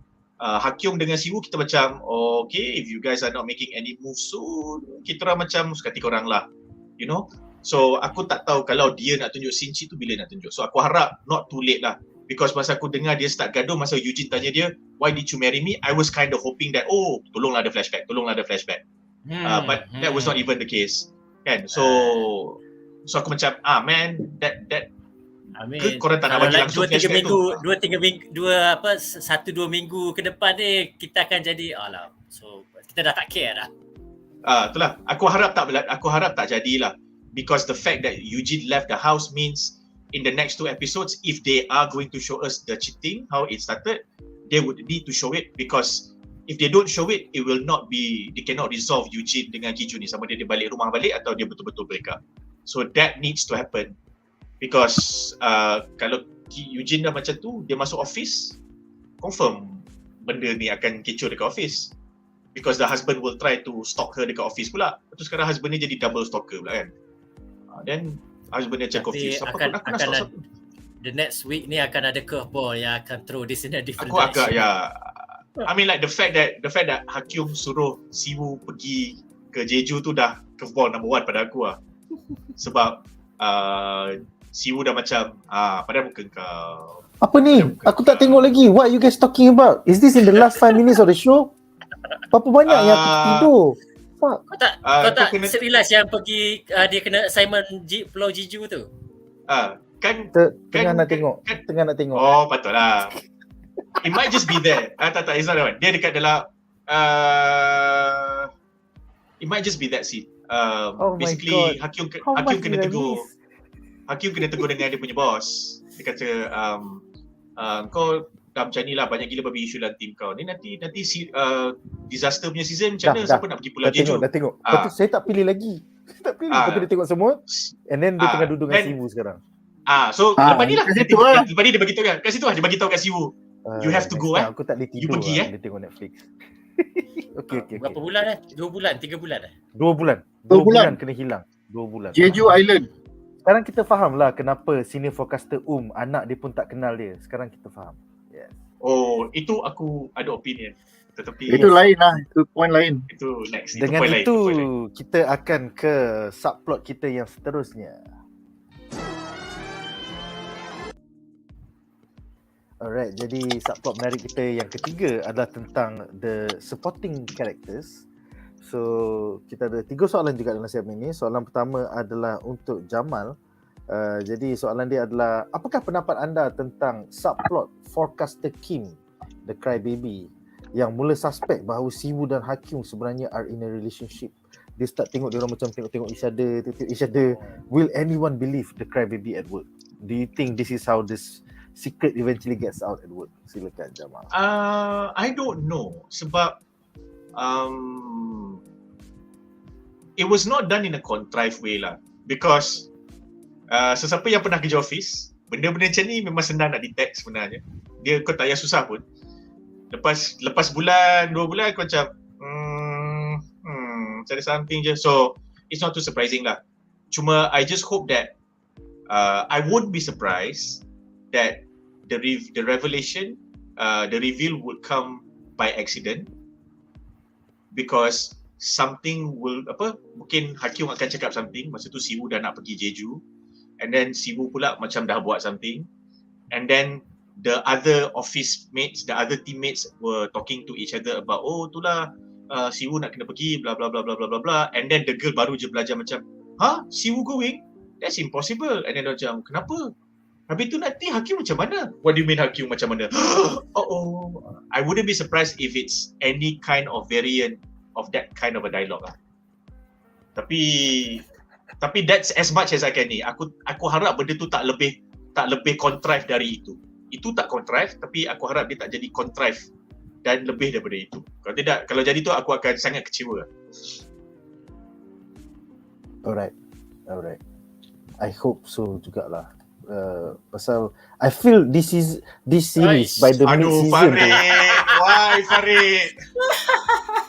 Oh sorry, spoiler. Anyway, this season dia jadi contrived in the mid, but I think in episode 8, 9, 10 it's kind of weird, tapi macam dia punya vibe tu dah hilang, dia dah bukan lovey-dovey, and then the second lead jadi lead, so macam satu lagi yang kalau kau perasan, kau dah tak kisah sangat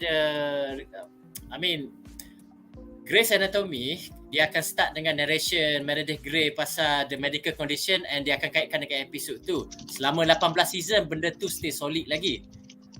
Tapi ni macam kau dah macam tak kisah sangat on dia nak kaitkan dengan cuaca or macam the plot point kerja cuaca dia. So kau just macam dia akan cakap pressure tinggi, angin kat sini, ni apa semua. Okay. Move on to the next plot. Tapi Betul. itu mungkin Aku ada setuju, ya. kaitan tau.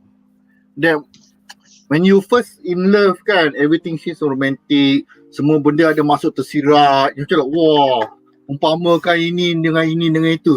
Over time, macam like, hello, apa khabar? Hey, how are you doing? So macam like, it might be a natural progression of the main lead ni. Macam like initially everything was like berbunga-bunga, macam flowery, wow. She's like very beautiful, everything. So now over time macam like, ni bos aku nak suruh aku pergi Jeju. Muka dia dah berubah macam like, I'm with dah Shaz. kena belah dari sini. Macam like, kau dah kenapa tak pilih online kan? Kau tak tanya apa pun. Tiba-tiba dia muka dah berubah. Macam like, are you serious about this? Macam like 2 bulan ni. I'm with Shaz They sebab the monologues ada lagi at the beginning and at the end of the series. Cuma the monologues are less elaborative. Dia tak bunga-bunga. Dia straight to the point. That is a reflection secara tak langsung of the characters tau. Everything berbunga-bunga. Now more is like more straight to the point. Oh, saya dating tak kahwin-kahwin. That's not my style, bro. Yelah, You know, macam that kind of thing. They're very straightforward. The conflict of tak nak kahwin dengan the narration about weather tu kurang jelas sikit lah. Macam kau dah kau just macam bila kau tengok tu kau tak nak mengelakkan mengantuk, kau just nak straight into the point. Okay, what Ha-kyung akan buat, what Chiu akan buat, what Yoo-jin akan buat, what Ki-jun akan buat. So mungkin sebab kita dah berminat and dah biasa with all the initial introduction semua tu kan. So kita dah take it for granted. So secara tak langsung, something which is potentially beautiful, we as the viewer pun dah macam dah tak peduli lah. Which is, partly a reflection on the couple punya ni lah. The depends lah, marriage macam aku, I felt that they left the lengthy and pretty monologues at roughly around the right time, because it is very hard to maintain that throughout 16 episodes. And then the moment you go beyond 6 episodes, kau dah boring dah benda tu, because dia akan jadi topical dan episodic. So but the stories carry into the following episodes, not just necessarily bersambung, tapi dia continuous kan. So if those kind of opening monologues, those kind of cold openings is only fitting when it's a fresh new episode. So I am pretty fine with it, but because they still keep the monologues pun. Cuma the monologues is a direct commentary. Dulu dia macam bunga-bunga kan. Macam sekarang dia is just a direct commentary. Okay, sekarang cuaca macam ni. So bila panas dia akan jadi macam ni dan kita akan fikir macam ni. Personally, I like the monologue for yang Dry Chiang Mai punya episode. Because dia kata bila malam, bila panas sangat, dia humid. Bila humid kau tak boleh tidur. Bila kau tak boleh tidur, kau while you waiting to be awake, you think a lot. And when you think a lot, you're lost in that thoughts. And then I really like that. That was well written. So it depends lah. I think this is one of the biggest reasons why aku agree dengan Mizi punya remark kat dalam WhatsApp group. Dia kata cerita ni purely slice of life, because now kita tak suka lah sebab benda ni nampak disjointed sikit, benda ni nampak macam fragmented sikit, and tak boleh buat apa, flaw ada flaw. But wordplay aside, benda yang Mizi cakap tu betul, because aku rasa if I just take the continuity and the chronology of everything that's happening, slice of life lah tu. So dalam slice of life, dalam kita punya reality, kita tak ada masa nak memastikan yang bila aku moody, bila aku tengah marah, timing dia baik dengan orang ni punya. Kita tak ada masa nak buat benda tu kan. So kadang-kadang timing tu just tak match lah. So but that is how I'm taking it though. So aku tak rasa in any slightest that the writer dengan director cakap, okay, kita buat cerita ni macam ni, so pada penghujung episod 10 bila BuzzPOP buat bedah ni, dia akan rasa benda ni slice of life. Itu memang tak. Dia orang akan rasa okay, benda ni pacing on, benda ni momentum okay. Kita rasa macam no, momentum turun sikit tapi you know dia mengikut relationship punya graph So kalau ada setengah graph tu tengah flat, we are at the flat moment Aku rasa macam tu je. It's flat line now bro. It's flat line. For the main couple just for the main couple. Sebab tu I think for the second couple juga. Dia orang dah berpecah bro. Tidur itu tak dekat flat line. macam orang banjir tengah tidur je. Aku macam what the fuck is this? Kalau pecah tu dah bukan flat. Itu flat line tapi dia bukan flat as in benda tu drag, stagnating, dragging. She is macam actually moving on because it's progress Okay, you know what? Aku dah malas nak layan benda ni, aku keluar rumah terus. Sebab tu the next episode tu seperti yang spoiler tadi tu, nak introduce a new dynamic. Macam oh my god, accident. Spoiler. Sorry Jamal. Alright, soalan kedua untuk segmen ini tentang subplot untuk Tarmizi apakah pendapat anda tentang subplot assistant director O dan stres family-nya serta suaminya belajar kembali menyebabkan wrong data uploaded dan weather department being made to look like idiots oleh reporter senior Butcher Hyo oleh Moonmin Daily. Aku macam fuck, kau come in satu episode and then you create so much trouble and then maybe you fuck off already. Macam babi betul kimak ni. Silakan. Satu benda yang aku menerima bila aku layan flaw ni lah, whether macam benda ni actually is plausible or real or macam for the sake of this drama. People of Korea take their weather very seriously.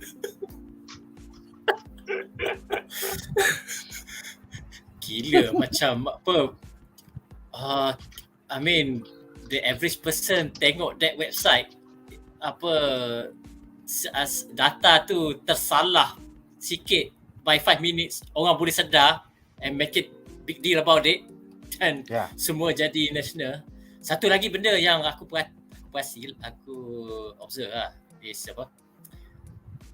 dia access that weather data apa semua. So weather data tu adalah in real time benda tu berubah. So those kind of application requires a lot of computing power, graphic card kena power gila apa semua tapi dia orang boleh buka dalam laptop full power. Yang tu they actually have servers. So the notebook, laptop semua tu dia cuma interface kepada dia punya main server dia tu. Okay. The other explanation would be internet dia orang power lah. Oh itu memang Which it is bro? Which it is? Korea has one of the fastest lines in the whole world. That's why StarCraft was a big hit kat Korea because of this. Dia orang still main Sampai sekarang kot. Tapi mungkin sampai sekarang berubah. Tak dia main berubah sampai sekarang. Okay. Serious? Yep. Still ada tournament. Orang lain dah move on, dia still on StarCraft lagi. Kaya Blizzard lah. Dua. So it seems to be yang director O punya drama ni is the main work drama for this episode lah. Pasal reporter to report and then director dia covered for her and then sekarang director dia have to send lover dia to Jeju because dia tak listen the rest. So I think this is the I was surprised satu benda yang director O bagi nasihat dekat Ha-kyung kata don't get married. Tiba-tiba. Itulah that scene masa aku tengok it was around the time yang just after Ha-kyung bergaduh dengan Siwoo kat dalam press room. So being in a relation, dia dah ada 3 orang anak. So dia macam dia boleh baca lah yang Ha-kyung punya body language tu macam tu.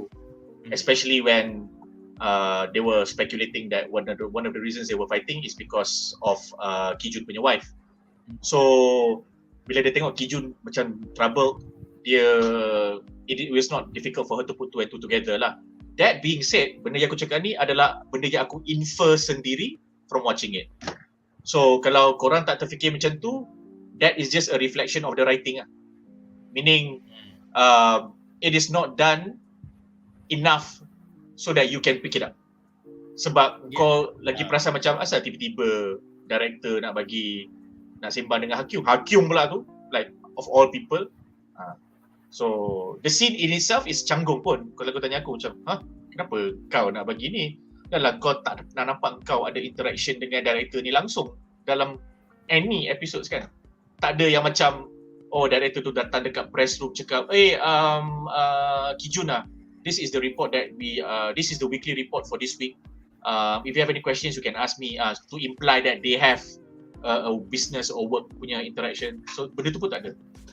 Aku rasa that one is not, bukan dia bagi nasihat tu, itu dia merungut. Sebab wasn't it come to a point, mungkin wasn't it come at the point where dia macam penat and what not, lepas tu Ha-kyung bawa dia pergi minum kan. So dia macam like, aku cakap dengan kau kan, sebagai orang dah ada 3-4 anak kan, kau jangan kahwin lah. Aku rasa dia punya, mungkin the word, dia punya ayat tak cukup penuh. But it's like, aku bagi nasihat kau jangan kahwin. But the implication is because like, kau tengok aku ni, aku dah struggle gila-gila, dah 3 anak, husband aku pula duduk mengarut, tiba-tiba nak ambil exam lagi kan. So, I think it has nothing to do with previous events. Is dia just penat lah, dia just at that point of time penat kan. So, janganlah kahwin. I've been it before, janganlah kahwin. That kind of thing. Mungkin expectation aku mengharapkan dia jadi macam The Beacon nak cakap, okay, memang aku penat, kita rasa macam apa sehari tu apa semua, but sometimes macam kita tengok anak-anak kita ni membuat kita happy and I live for those moment despite of the hardship apa semua tu. So macam at least macam the voice of reason lah. So Tidak, dia terus jangan kahwin lah.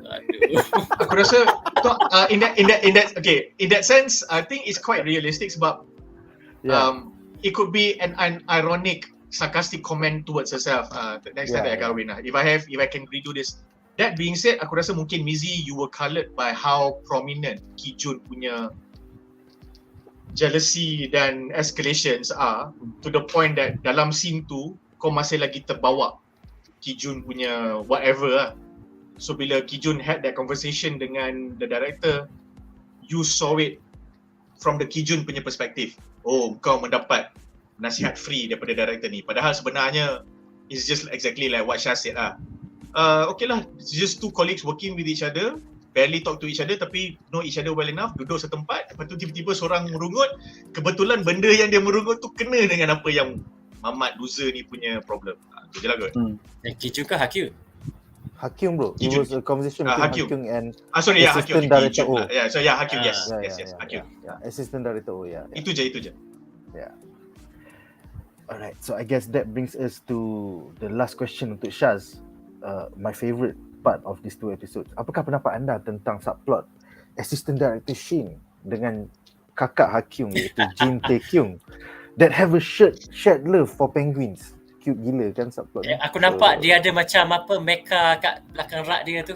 Itu lah. Dia macam ada Gundam lah. Lepas tu dia beli buku Aku nampak. Tae-kyung tu yang Aku best nampak.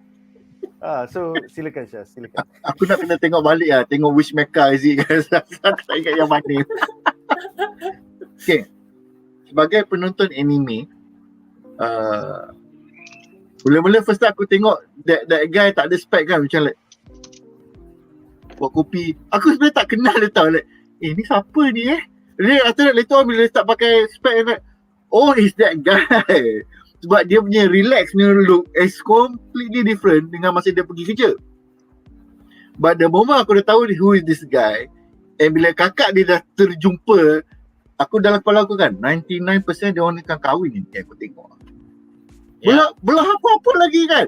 Dengan dia punya kimchi seminggu tak pernah diklaim, dengan jadi kecoh sampai berjumpa, oh bos aku sebenarnya pun kat sini rupanya. Oh kakak engkau. Lepas tu pergi dekat bookstore, kebetulan Mamat ni juga. Kau lagi apa buku ni? Kedai kopi dia pun kata dia juga. tahu ada 6 orang daripada tempat kerja sama dia duduk dalam bangunan yang sama. Itulah, except for the boss. Tapi itu kita tak tahu pula kan. That might just be a common fact and it might be colleagues yang tak berkaitan dengan dia punya own division. So it doesn't matter to him lah. So, but honestly aku say this is so cute. I was like, oh my god, this is like straight from out of anime punya lovey-dovey punya show. Mula-mula kau tak kenal, kau tak puas hati, kau sundere sikit kan. Abang macam like, aku tak nak lah pasal mamak ni kan bising tak habis-habis dah lah, kimchi dia berbau kan. Macam like, apalah. Nyebuk aku punya lifestyle dah perfect sekarang tau, perfect. Aku balik Bro, rumah, bro. aku minum kopi dengan lagu. Perfect. Dia tak realise yang dia lonely sebenarnya. Dia Ya. komputer lah. Dia suka Betul. dia suka buat model lah, apalah, dia ada rap dengan buku. Straight daripada anime punya main character punya tau. Lepas tu tiba-tiba awet Minah bising mana lah, dengan masak pelik dia lah, dengan rambut tak terurus. Dah lah kau tak tahu dia punya fakta betul-betul. Cik, kau boleh buat buku apa benda ni? Lukis krokodil ada 5 jari lah. Lepas tu gaduh. Kan? So all this adalah tanda-tanda untuk a future couple, kau faham tak? Why would he remember all that facts and beli juga buku tu? Tak, tapi yang kelakarnya kakak dia tak tahu nama dia tau. Still panggil apartment 130. Exactly. And that's exactly a cute couple punya ni tau. Kau tak ingat nama dia tak penting dah. You akan remember dia punya Blue, or dia punya Bay, dia punya whatever nickname kan. Bubu ke apa ke kau panggil. Lala, that is the one that is special to you. Semua orang tahu nama kau Nick. Tapi adakah semua orang tahu kau, orang panggil, like, I don't know lah, orang panggil kau apa, teddy bear ke apa ke. Oh, kita tak tahu. Itu hanya namanya secret lover aku akan tahu. Korang tak boleh tahu. Exactly. Korang tak tahu ya. And that is why occupant 1301 ni is dia punya special calling. So memang is super cute, and I wish for the best for them, because the fact that kau beli buku tu and kau ingat okay, for the fact that sebenarnya writer ni dia salah tulis kat sini, dia research kaki kat sini, and then akak dia tu pula celaka, aku kena improve myself because of this. Aku research balik. Lepas tu sekarang ni aku nak buat penguin. Nak cerita Lepas buat tu Muhammad penguin. cakap, penguins is my most favorite animal in the whole world. Jeng, Ah. jeng. But I think the most anime moment lah was the fact that dia pergi kat dia punya dia suka baca buku lah, ada Shakespeare lah, ada Gundam lah. Memang tu lah kantoi. Allah, aku tak buah pula lah buku ni. Because dia suka baca buku tu, and that book is meant for children kot. Gambar art besar-besar, comel-comel, factually inaccurate sini sana, who cares? Only an adult we care.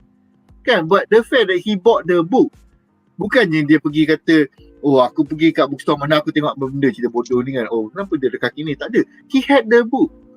So mungkin akak dia punya perception at first is that dia ni terjumpa kat buku aku kat mana-mana, buka-buka gelak-gelak, ha-ha-ha. So dia pun, okay lah, aku belah macam tu je lah. Dah kena kutuk maki dia apa, dah kena perli dekat public kan. So macam like, okay lah, aku jalan dulu lah, aku terima lah pengajaran dari kau ni. Tengok he actually bought the book. The only question is, adakah dia dah beli buku tu sebelum atau selepas? Aku tu sebelum dia kenal. So that's why dia letak buku kat situ, because dia didn't expect this girl to show up again, rembat beredah masuk, ada kat sini. Gila kau, tiba-tiba kalau bayangkan ada Jamal dekat bookstore tau, tiba-tiba sembang-sembang pasal buku-buku kan. Tu some girl cakap, buku tu kan aku tak minat lah, very contrived writing. Aku kata dia macam ni, Jamal macam babi.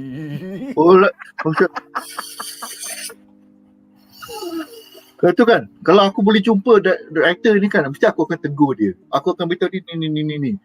Lepas tu kan, okay, I see. Half a year later, Jamal jumpa balik awet tu. Tiba-tiba dia cakap, kau tahu kan buku Jamal Raslan tu kan, aku tengok kan, dia dah ada improvement, kau tahu. Aku suka, aku beli baca kan. Mula-mula aku beli sebab aku nak cari benda nak kutuk lagi tau. Aku nak bedah, aku nak belasah dia. Lepas tu tiba-tiba macam like, ada improvement gila-gila. I would nominate him for best Jamal writing. tengah berdoa tu. Jamal tengah berdoa. Aku dengar Syah cakap Jamal jumpa awet. Aku 3 Jamal jumpa awet. Aku kat situ je. Aku bracket kat situ je. Lepas tu Lepas tu 6 bulan selepas itu Jamal jumpa balik awet tu. Amin kat situ. Kau tahu tak, this is sebenarnya flaw juga tau. forecasting love and writing. Bro, come on bro. Yalah. Pandai-pandai dia je kan. Are you saying my story writing got flaws? Wow. So by the way, kau ada upload something Jamal, apa yang kau nak share dengan semua orang? Okay, jap. Kau dah share? Okay. Okay, cepat. Ni. Make up apa ni? Mizi. Shaz. Nampak? Kau kena besarkan skrin. Merah. Besarkan lagi tak? Bukan Sinaju, bukan apa? Is that Sazabi. even a Gundam? Bukan kot. It's not a Gundam. It doesn't look like a Gundam. Terlalu plastiki. And Korean ada mecha famous tak? Tak tahu Tak tahu. Korean ada makeup apa. Aku pun tak tahu. Sikit lah, tak ada yang famous sangat yang kita kenal. Yang aku tahu, tak apalah. Aku kena buat lawak hamba. Ada angle lain tak? Tak ada. I think that is the biggest, that is the nearest that we can see it lah. Topik Gura Anything after London. that dia dah tak ada dah. Gura London. Ni this angle tengok. Korean laga. Ah. Oh, Tak, just tu. Oh, dengan pedang tu, dia ada pedang. Aku rasa ini bukan mecha. I think this is from a samurai style show. Oh, okay. Sebab dia punya kaki punya proportion looks more organic than mecha-ish. Okay. Kejap, aku nak question writer je. Lepas aku tengok screenshot ni, aku nak question writer je. Ada silakan. pistol.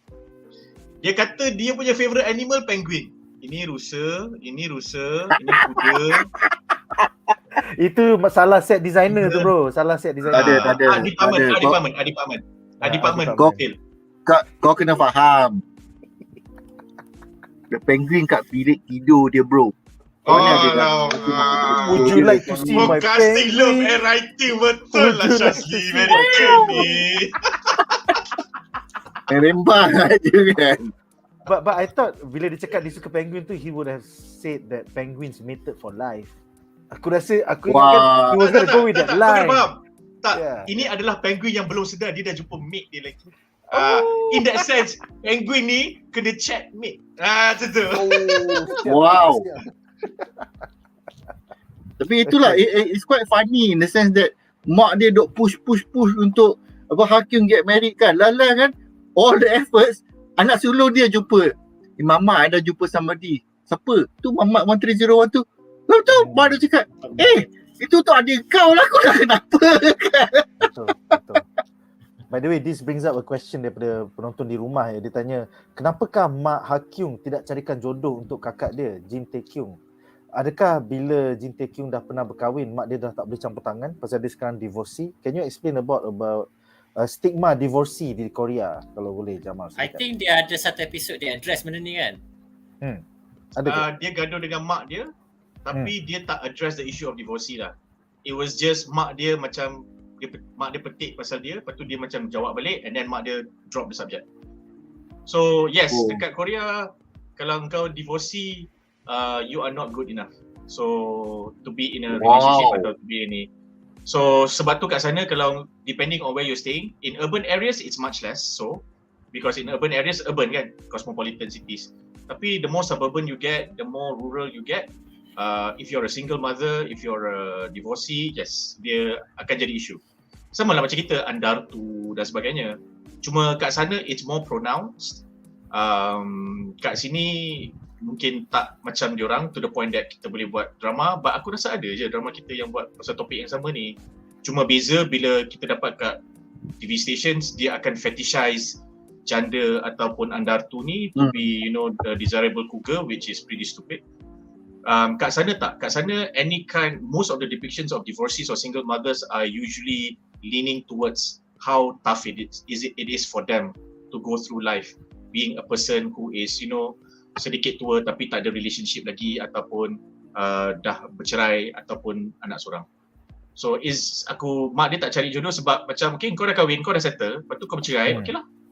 Dah habis. You are fucked for life lah. You are fucked for life. I wouldn't say that lah. I think the mother is just like macam, I think now the priority is your sister because lepas kau bercerai, there is no point for me to tell you to get married again because you obviously are traumatized by it. So that was just it lah. And that was encapsulated by the argument. Wasn't there a scene yang kakak dia kata, ikut aku lah, aku punya pilihan untuk kahwin masa dulu. kind of thing. Didn't she marry somebody? Itu mak dia sound dia macam You kau chose nak the wrong kahwin, you choose the wrong guy. Kau nak kahwin orang yang kau suka, tengok-tengok the guy is wrong juga. And then kakak dia marah balik. At least aku nak kahwin and I choose the person. At least I'm happy. I break up with the person that I'm happy to be with. Betul. It's not because I break up because I was unhappy because you chose my partner. So that was the point that the sister was making. So dia kata let Ha-kyung alone, leave Ha-kyung alone lah. Because kalau dia tak jumpa orang lagi, you cannot force her to get married. That was what the sister was trying to tell the mother. Yeah. Also this does reflect dia orang punya upbringing That kan remember they mentioned at the one point bila dia orang punya father dah suicide. Both of them went to different relatives. So dia tak stay dengan the mom tau. So mungkin that's why the mindset and culture of all three tak synchronized. I think that's a good shout lah, Shaz. I overlooked that, and aku rasa now since you point that out, I felt that should have been the crux of the repeated conversations between the mother and Ha-kyung. So to the point bila mak dia sampai datang rumah, lepas tu gaduh dengan Ha-kyung sepatutnya cakap, "Mak, you do know yang we as a family only move back in with each other when I was 18 or when I was 21. Sebab you were too poor and then kakak macam ni, so we cannot afford to live with each other. And because of that, you know, I duduk dengan uncle ni atau auntie ni and diorang tak kahwin, and I think that was fine because that was how I managed to become a director today. So I rasa it's unfair for you to impose that on me." And then mak dia cakap, because bapak macam tu lah mak nak you kahwin. Because bila you tak ada bapak, I cannot take care of you like how I'm supposed to take care of you. That's why the family split. That's why I want you to get married, so you don't have to go through what I go through. Then if you have that kind of exchange between the mother and Ha-kyung, it would have been more convincing, even if Ha-kyung berkeras juga tak nak kahwin. Faham? Dan mak dia berkeras juga nak buat benda tu. Tapi we missed out on that lah. So I think Shaz brought up a good point lah. Sebab aku tak perasan benda. Betul. Yeah, I think the mother even said that Ha-kyung is very independent because she has stayed on her own for X number of years. Now bila korang duk cakap macam ni, aku rasa macam slightly annoyed because there's a lot of inferences that I need to make from all these dialogues. So as a writing, in terms of writing, kalau kita nak, if you want to evaluate how economical it is very economical lah. Sebab kau leave a lot of crumbs like that.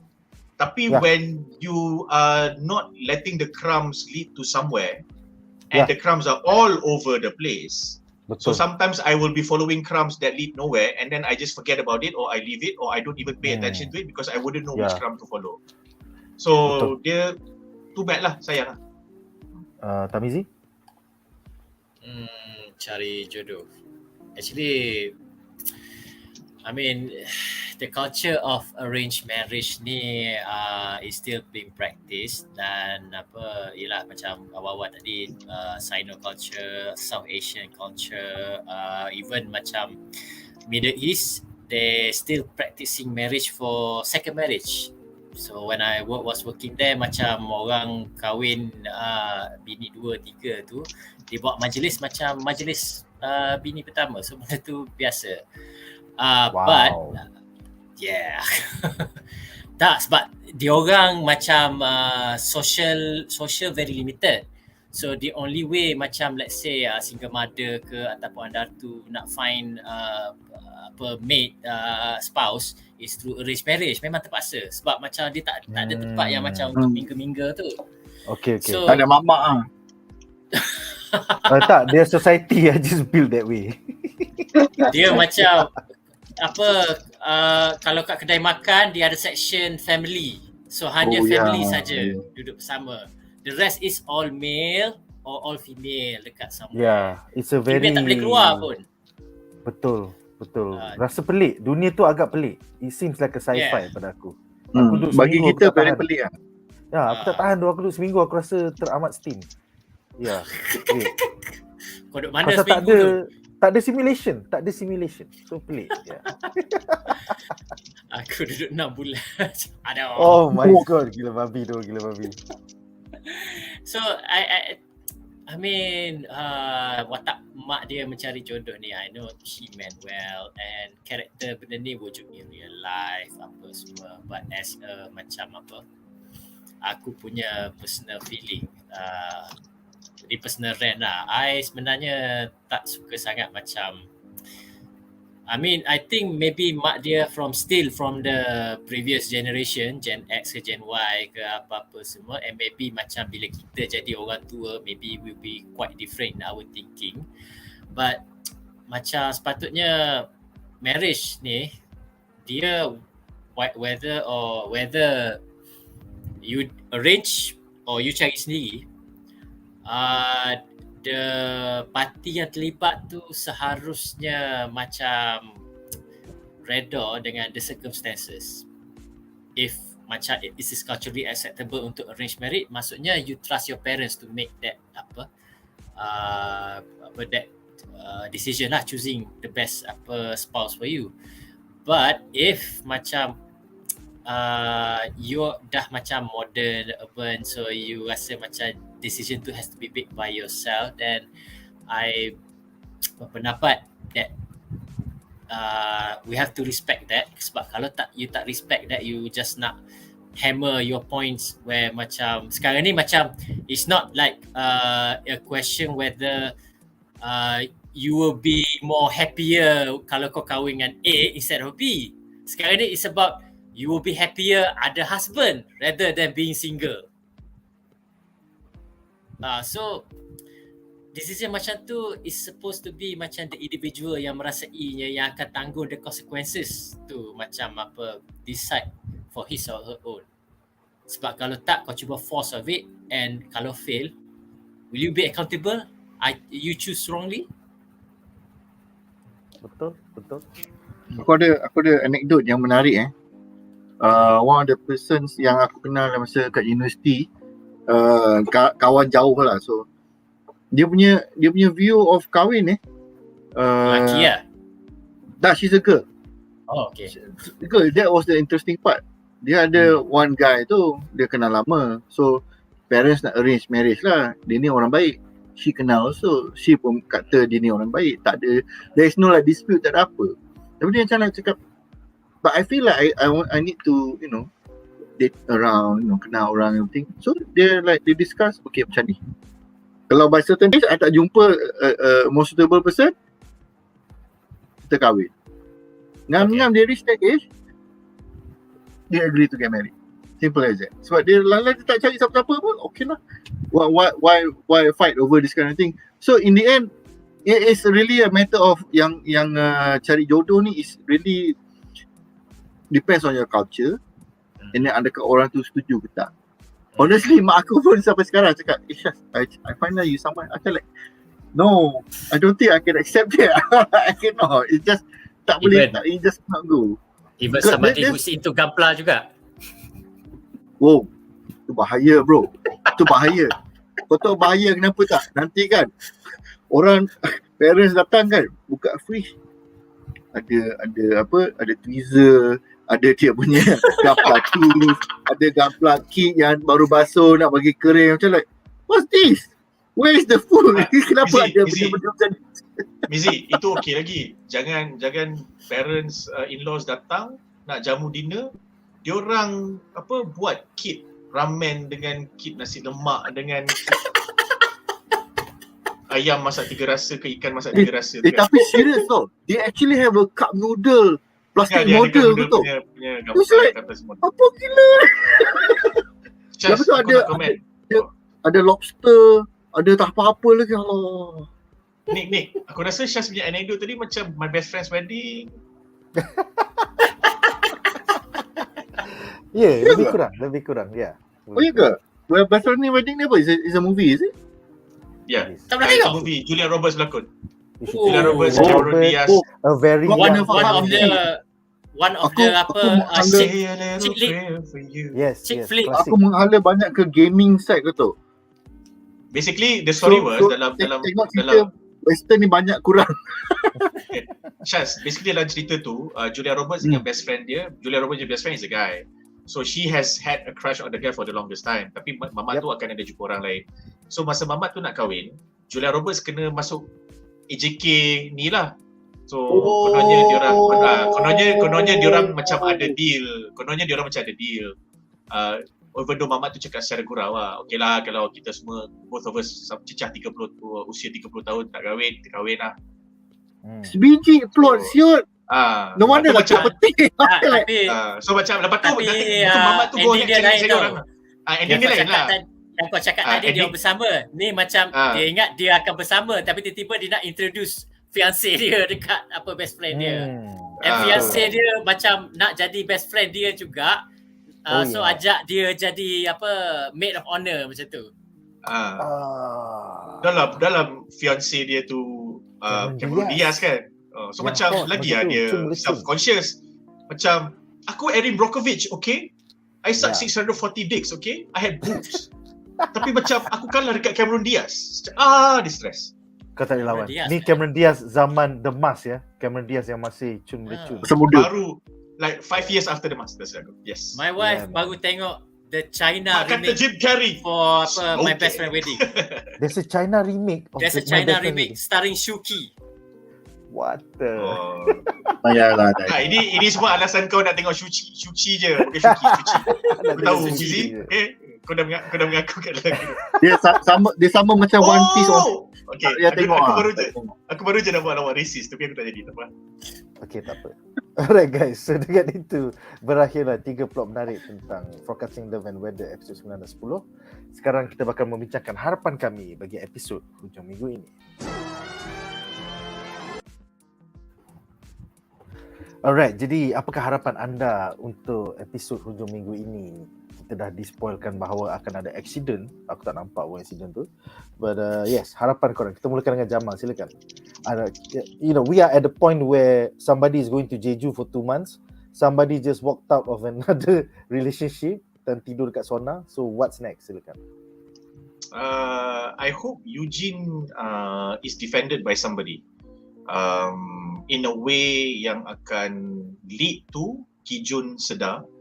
And then I hope during that process in the across episodes 11 and 12 kita nampaklah bagaimana putik-putik cinta mereka bibit-bibit cinta mereka berputik, which is like some kind of a symbolic callback to indicate that now their relationship is ending. That is number 1. Number 2, aku nak tengok kakak Ha-kyung dengan assistant director Shin apa jadi. Lastly, aku nak tengok macam mana Ha-kyung tells Siwoo to go.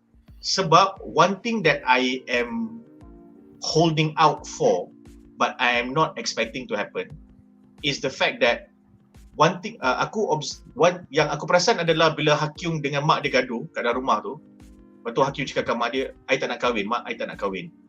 Now that came at around the time when Siwoo has started to the idea of marriage because of Ha-kyung has started to enter his mind. So I like the fact that Ha-kyung is saying that because the moment aku tengok Ha-kyung cakap macam tu, aku dah tahu dia nak break up dengan Siwoo. Regardless whether masa tu aku tak tahu lagi akan ada Jeju punya tu. Because for me, Ha-kyung dah sedar macam, you know what, only I can take care of myself. So this is emancipation. You know what, kalau aku nak kahwin, it's on my own terms. Aku nak kahwin dengan orang yang nak kahwin dengan aku, bukan setakat dengan siapa-siapa yang aku ada chemistry with. So I'm not gonna get married because I don't think I can ever find somebody for like that. So Siwoo, aku bukan merajuk dengan perkahwinan, aku bukan merajuk dengan kau. You just made me realize that since you are not going anywhere and I've spent 10 years in a relationship, you know what? I don't think marriage is for me. And I don't even think relationships is for me. So you know what, Siwoo? I'm not going to marry you. Not because I want to get married and I want to get married to you, but because I don't want to get married. I realize that now. And I am fine with it and people should be fine with it. I hope I am holding out for that to happen. Because if that does, it bugs a lot of trends. Sebab typically this kind of stories, she will always end up, her characters like her will always end up with somebody. So ni dia sendiri cakap, I'm not going to end up with anybody, not because Siwoo tak nak kahwin dan aku nak kahwin, tapi Siwoo tak nak kahwin aku. It's because aku rasa aku tak nak kahwin. And this is the reason why I never wanted to marry Ki-jun in the first place. And this is the reason why I get distracted by all this. Aku just realised I don't want to get married and I'm fine with that. Lepas tu dia pergi Switzerland. And I think if that was the ending, it would be a very brave ending. Tapi I don't really think it will happen lah. Yeah. Walaupun they started bucking the trend in the first 2 episodes, tapi I don't think they will finish. I think they are bucking a lot of trends this year. Aku nampak banyak series yang ada a lot of that subverted a lot of stereotypes and expectations in subtle ways. Cuma that kind of ni, I do not know if it's too fast, too soon, too much. Betul. Tiba-tiba kau ada lead character yang memang semua orang dah expect kalau Park Min Young berlakon, dia akan couple dengan the hot male actor acting opposite her. And tengok, okay, aku tak nak kahwin. Aku tak nak kahwin. Guess what? Macam fuck, Yeah. man. Okay, seterusnya Tarmizi, silakan. Okay, aku punya harapan based on the spoiler dah tengok tu, which is the tragedy will macam throw a curveball dengan perjalanan yang dengan whatever yang build it up selama ni. So yeah, it opens the possibility of mungkin sama ada Ha-kyung sedar macam actually I cannot live kalau Siwu ni tak ada, or mungkin dia membuka jalan kembali untuk Yoo-jin kembali ke Siwu bila sedar macam Siwu might die, sebab cara diportraykan the tragedy pun macam agak serius dengan balut-balut tu, balut mata semua. Nampaknya aku miss kot preview ni. Aku tengok tak nampak pun. Aku nampak anak senior forecaster masuk hospital ada lah. That's it. So, hospital lah tu bukan dia punya pejabat. Ambulance lah. Ambulance lah. So mana yang kau cakap ada ke? Sorry Jamal. Ada. Boleh gila babi. Kau jangan tengok time to speak boleh tak? Mungkin dia Maybe lah kot. Tapi itulah macam masa ditunjuk tu it was okay, macam tunjuk apa yang what's supposed to happen. Time lapse tu okay. Oh, time lapse. Aku dah Okay, tengok. aku maybe terlepas time lapse pasal time. Aku tengok sampai ambulance saja. Ya. Yalah, bila macam datang tu macam Siwu dalam hospital. Ayat dia aku ingat. Okay. So Shaz. based on macam tu lah, dia akan macam perjalanan plot tu dia akan corner sikit ke direction yang macam mungkin kita tak sangka. So kita ada 3 minggu lagi, so 6 episode Yeah. Yes, only 6 6 episodes to go. Yeah, only 6 episodes to go. So I'm quite surprised kalau ada pivot, but it will make things interesting again. Silakan yes. Shaz, close us up. Aku rasa there will be a season 2. Tak ada, K-drama tak ada season 2. Dia orang habis satu season, that's it. And then they go on to the next project. Macam anime, season 2 tu is a gift. Yes. Then aku punya harapan akan jadi sangat Jamal. Okay Jamal, you need to unmute yourself. You were on mute, kita tak dengar. Tak, Mizi cakap season 2 gift je. Tak, dia kalau dalam anime hanya certain anime saja yang macam dapat season 2 or season 3. Banyak anime yang macam manga dia panjang tapi setakat season 1 saja. Betul. Aku troll je Mizi. Itu that one depends on dia punya success lah. How successful is Floor dekat Korea? Well, most Korean shows they do not last beyond 1 season. Kan Jamal? Jarang. The ones yang are very very very very popular, contohnya Signal yang kata ada season 2 is coming, Dah 5 tahun. takes forever. Dah 5 tahun. Yeah. Aku tunggu. Exactly. Babi. Kau tunggu, aku tunggu. Cepatlah sial. So it doesn't work that way because the talents are very busy, the studios are very busy. They lined up works already continuously. So far the only series yang aku tengok yang ada season 2 Stranger, The Kingdom. Kingdom. Aiman, love story tak susah. Cuma kau kena tengok siapa yang pegang projek tu. Sebab kalau nak kata love story, what was the name of that series? Food or something yang cerita this guy was staying in Seoul, lepas tu dia suka makan, and then he writes a blog, and then he ended up ni. So dia ada season 2, tapi season 2 dia turun. Taxi Driver, because there was a lot of demand, and then the studio and the network bagi duit. Tapi kita tak tahu akan jadi ke tak. Uncanny Counter, halfway through the season, announce, yay, got season 2. Shoot, season 2 punya ending. Habis season, tak sampai sebulan, the lead actor kontroversi sebab ada old story from when during his high school days yang dia bully orang. Walaupun benda tu dia retaliate to the bullies bullying him. Lepas tu, dia kena buang dengan agency, dia kena buang dengan siri, tak jadi buat season 2. So, tengok. Action thrillers is more likely. Aiman is right. Because diorang ada selera for action thrillers. Action thrillers, crime, law, diorang ada a lot of appetite for that. So benda-benda macam tu boleh buat season 2. Tapi typically do not expect it lah. Betul. And usually and also ratings play a huge role. Flow punya ratings was not as high as the first 4 weeks. Betul. Sad but true. I mean, di The kalangan series yang rating dia makin lama makin naik is Business Proposal. Oh yes, aku tengah layan sekarang. Dia punya last week, last Monday punya episode, last Tuesday, semalam punya episode 10.1%. Gila babi tinggi. Aku tak sampai lagi. Aku baru dia nak sign kontrak tu. Buatlah Sorry, busy, on Friday. Busy, kau cakap something tadi. Aku baru sampai yang dia nak sign kontrak tu. Cerita tu best. Kau kena tengok dengan wife kau. Lawak gila babi. Bodoh sangat cerita tu. Malam ni Nick akan tengok. And the pacing is very nice. The pacing is very nice. Dia tak ada drag. Oh, dia ni tahu ke tidak? Yang ni bukan mak cari jodoh, atuk cari jodoh. Wow. Atuk punya level cari jodoh sampai boleh dating kat Jepun. Atuk punya ayat untuk galakkan cucu dia cari jodoh dengan calon yang atuk dia dah setuju. Kau tahu atuk dia cakap apa? Kau tak payah balik dari business trip ni. Kita orang balik dulu. Kau stay kat sini an extra day. Go and make me a great grandson. Babi atuk dia. Macam Ayat atuk dia. Terus atuk dia semua orang stand. Yes, stand atuk. Menarik. Tapi itulah, kalau betul-betul they didn't have a second season written in mind, then sangat kind of sad lah, because then my whole expectation will be different lah. Kalau aku punya expectation is that by the end of the season 1, Ki-jun dengan Soo-jin akan break up. Or rather they will be berenggang and stay apart for a while, but over time they will try to find redemption in season 2. And then Ha-kyung dengan Si-woo ni akan temporary freeze.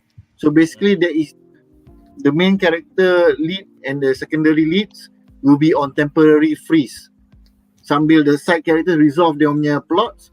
So dalam season 2 they will continue and finally find the resolution lah.